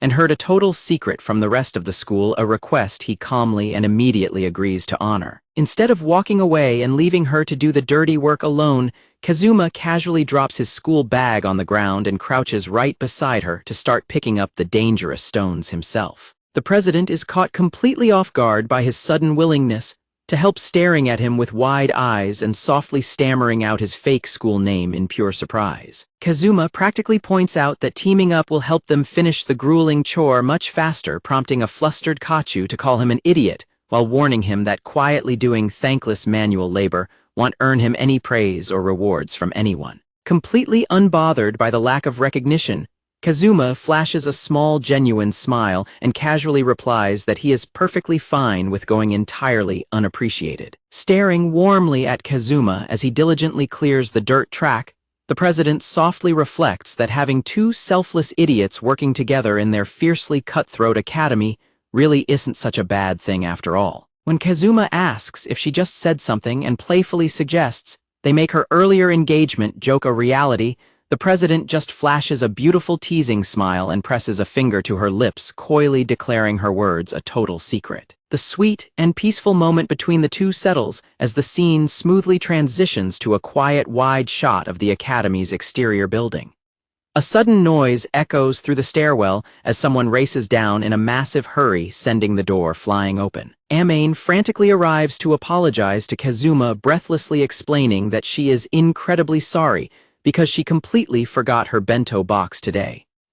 Kazuma looks up in surprise at her sudden dramatic entrance, calling out her name to calm her down. Kazuma reassures her that it is totally fine, admitting he actually feels guilty, that she constantly prepares lunch for him, and gently suggesting she doesn't have to do it anymore, which immediately triggers a passionate protest from Amane as she pleads with him to let her continue. Observing her incredibly intense determination, Kazuma quietly ponders his next move before calling her name to offer a compromise. To repay her for all her hard work, Kazuma generously offers to treat her to lunch at the school cafeteria today, though the plan takes a highly romantic turn once they sit down when Amane eagerly offers him a bite of her simmered mackerel. Becoming acutely aware of the freezing glares from the surrounding students, A highly embarrassed Kazuma tries to politely decline her offer, nervously insisting he can feed himself. Kazuma internally panics as he suddenly remembers she is a highly popular voice actress, realizing that having an intimate lunch date in such a busy public place could spark massive rumors right before Amain notices a bit of food on his face and calls out his name. Without a single moment of hesitation, she casually eats the stray food crumb with a highly satisfied giggle, completely oblivious to the utter shock of the surrounding onlookers. The incredibly public display of affection instantly sends the entire cafeteria into a state of absolute frenzy, with the watching students wildly whispering and agreeing that the two of them are projectably in a committed relationship. During lunch, Amain happily feeds Kazuma some food and promises to her simmered veggies next, completely unaware of the frantic running footsteps fast approaching their table. Suddenly, an enraged US storms in, screaming at her rival and violently slams Amain's head straight onto the lunch tray. The entire cafeteria freezes in absolute shock as US stands panting in anger over a defeated Amain, while Kazuma watches the sudden violent outburst in utter disbelief. Kazuma is left completely speechless by the sudden violence, while an out-of-breath Yue fumes with pure rage, and a dazed Amain slowly struggles to sit back up. Amain furiously demands to know what she thinks she is doing, but Yue merely huffs, calling her a thieving cat for daring to touch what belongs to her. A crying Amain fires back, passionately declaring that Kazuma is not an object and trying to stand her ground. Amain drops a massive truth bomb, bluntly shouting that Kazuma actually dislikes her, leaving the arrogant idol completely paralyzed in sheer shock. The surrounding classmates instantly gasp in absolute horror at the taboo statement, while a panicked Kazuma realizes this is a total disaster as a silent Yue begins to snap. Yue completely loses her mind, screaming in a hysterical rage and calling the claim incredibly rude, desperately shouting that she and Kazuma are childhood friends. Yue delusionally claims that Kazuma is simply being shy and loves her so much that he can only express his affection by being mean, prompting a completely fed-up Amain to bluntly call her out for her next-level delusion. As the surrounding classmates whisper in terror about Amain touching Yue's absolute biggest taboo and risking her own life, Kazuma quietly observes her, deeply amazed by how much she has truly changed and grown. Kazuma silently recalls how incredibly timid Amain used to be, remembering how she would completely freeze up in absolute terror just from being glared at. Watching her now, Kazuma is utterly amazed as a flustered but determined Amain actually stands her ground and aggressively trades barbs with Takeyashiki Yue herself, internally noting that almost no one else in the entire world would ever dare to talk back to the untouchable idol like that. The loud argument instantly grabs the attention of the cafeteria, prompting President Kachu to suddenly step in and sternly warn the two girls that they are making way too much noise. Kachu calmly reminds them that the cafeteria is supposed to be a relaxing space for everyone, and asks them to keep their voices down, but her authoritative lecture is immediately brushed off by a smug Yue, who casually shifts the topic directly back to the president. Catching the president completely off guard, Yue directly points out that Kachu is surprisingly not wearing her mandatory elite student badge. A highly amused Yue playfully scolds the president for breaking school rules, sarcastically asking what kind of terrible example that sets for the rest of the academy, prompting Kachu to nervously prepare her response. Refusing to back down or hide behind excuses, Kachu glares sharply and boldly declares her true feelings, officially stating that she believes the entire badge system itself is highly problematic. Yue's eyes instantly snap wide open in sheer shock, completely taken aback by the student council president's sudden and open defiance. Quickly recovering her composure, Yue flashes a wicked, sinister smirk and dangerously questions if Kachu is absolutely sure she wants to say something so rebellious out loud. Gleefully gesturing toward Amain, Yue viciously threatens the president, pointing out that the annoying nobody got into massive trouble simply for being unbadged, and ominously warning Kachu that the exact same dangerous fate could easily happen to her despite her prestigious title. Suzuka is left utterly speechless, her eyes wide with shock, as the sheer weight of Kazuma's intense, unyielding words hits her directly. Suzuka asks if her words are meant as a direct threat, but a smug Yue simply plays dumb and acts completely clueless before casually waving a cheerful farewell and walking away. Kazuma watches her leave with an icy glare, silently noting to himself that the spoiled out-of-control girl is officially starting to run completely wild. He realizes that if she continues to let her massive ego inflate like this, things will quickly spiral completely out of hand before anyone has a chance to stop her. A sudden sharp determination flares in Kazuma's eyes, signaling that he has finally made up his mind. His cold, calculated gaze hardens as he prepares to take matters into his own hands and unleash his true capabilities. As the school building looms against a tense, ominous sky, Kazuma quietly resolves that his ultimate mission is to completely and permanently crush this toxic new system once and for all. Back at the cozy cafe, Ayaka cheerfully scolds Kazuma, firmly insisting that he absolutely does not need to keep apologizing to her. Kazuma still feels deeply responsible for putting her in such a dangerous situation, but she playfully tells him that he worries way too much and proudly declares that she never cared about that stupid elite badge in the first place. While working their shift at the cafe, a hopeful Ayaka turns to Kazuma and asks if he happens to be free after school the following day, while a quiet President Kachu is shown silently observing the exchange. Ayaka explains that she will be taking her crucial scholarship reinstatement exam in the school gymnasium,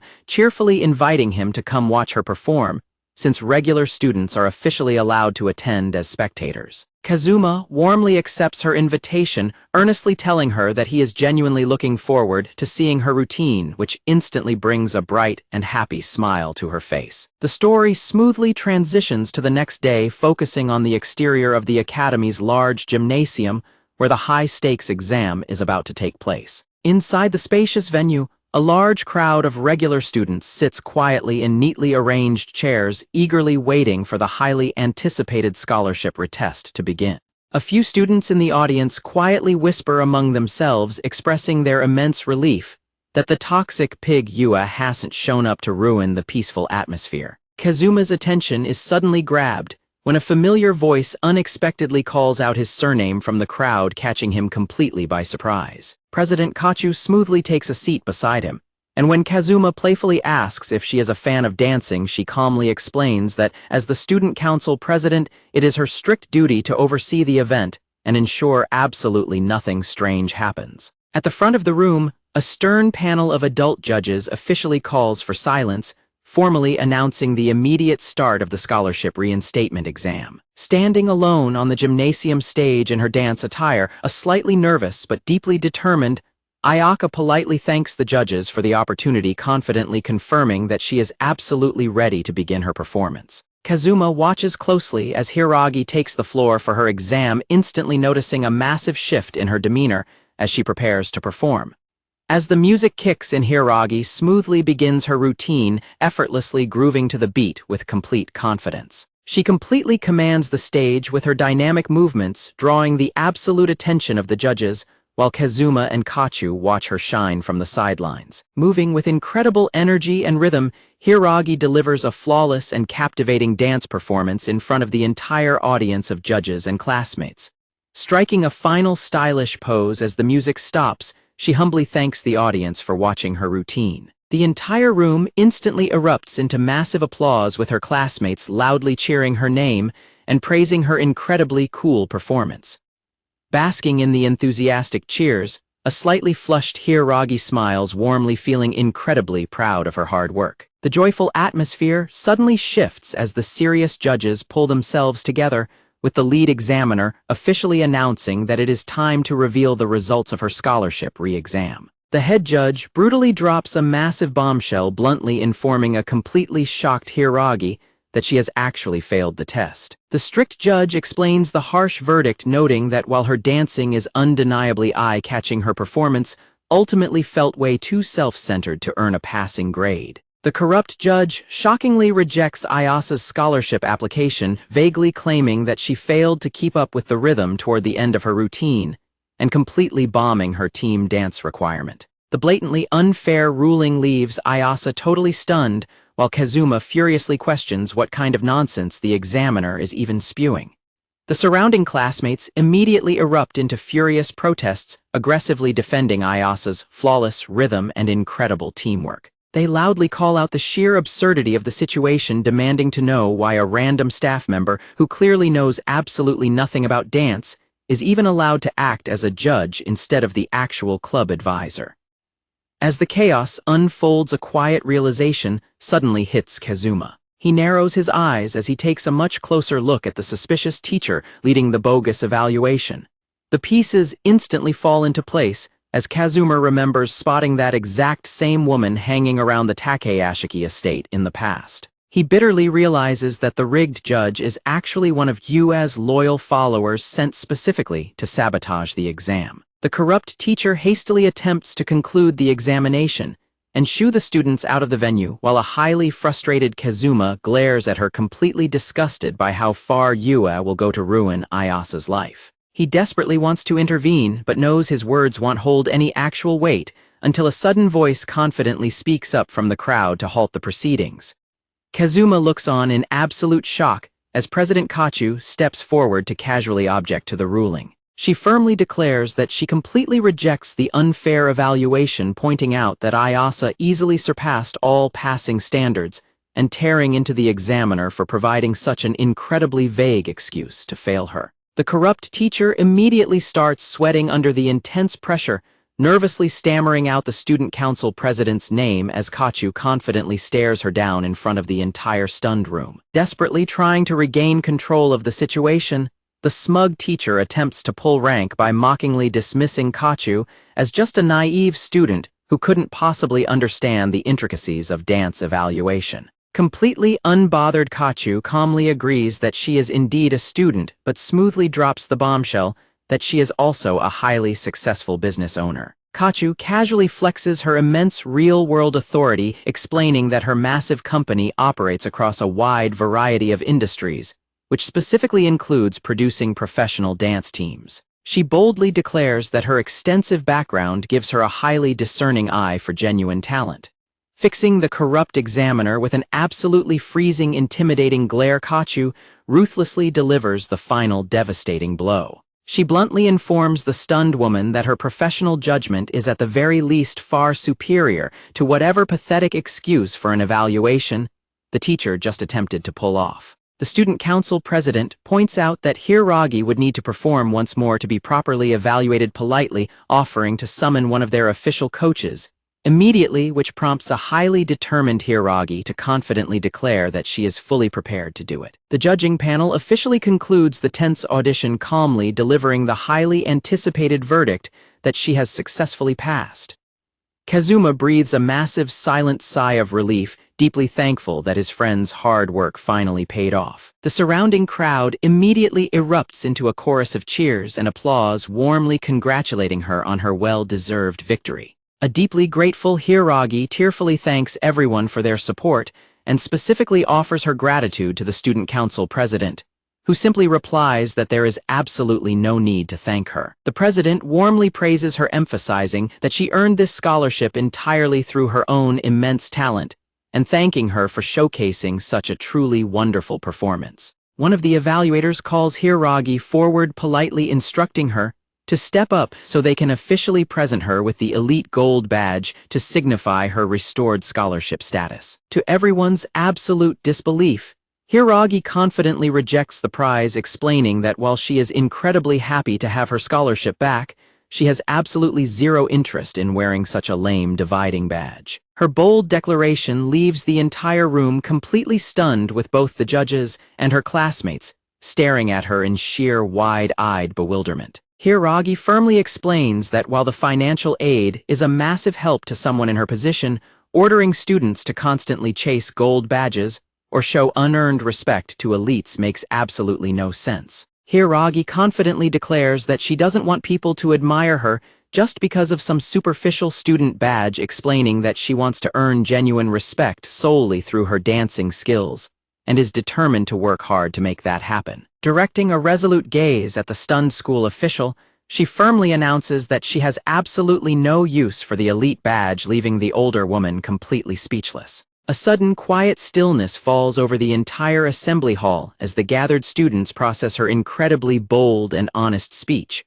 Watching from the crowd, both Kazuma and President Kachu smile gently, deeply proud of her newfound strength and confidence. Hiragi is caught completely off guard when she looks down to see both Kazuma and the president warmly leading the applause, instantly realizing she has their full support. The entire hall suddenly erupts into thunderous cheers, with her classmates loudly shouting about how incredibly cool she is and enthusiastically backing up her brave words. Looking out at the supportive crowd, she is completely overwhelmed by the positive reception as tears of pure relief and happiness begin to well up in her eyes. Standing proudly on the stage, she silently reflects that her incredible transformation is entirely thanks to Kazuma recognizing that his presence gave her the courage to stop letting others dictate her life and finally speak her mind. Locking eyes with him from afar, her heart swells with a quiet confession of love and endless gratitude for the boy who completely changed her world. As she beams with a bright, cheerful expression from the stage, Kazuma watches with a warm smile, proudly thinking to himself that his senpai is truly the coolest person in the school. Kazuma notices that even among the applauding crowd, several students wearing elite gold badges are joining in. It becomes quickly apparent to him that support for the hierarchy is far from unanimous, and even those at the top are beginning to doubt the system. The reality is that these students are simply too terrified to speak out against the immense power and influence of the Takeashiki family. Despite their silence, Kazuma knows that more and more people are starting to see through the illusion of control. It is becoming increasingly obvious to everyone just how suffocating and restrictive these arbitrary badges really are to the student body. To make matters worse for the administration, highly admired students like Amain Ayasa and the student council president are all refusing to wear badges. This is bound to make the rest of the school question why the most respected people on campus do not carry elite rankings, exposing the massive flaws in the hierarchy. Kazuma realizes that this growing resentment is their golden opportunity to completely destroy the rotten system. With the student body already questioning authority, all they need is a single spark to finally turn things around and trigger a full rebellion.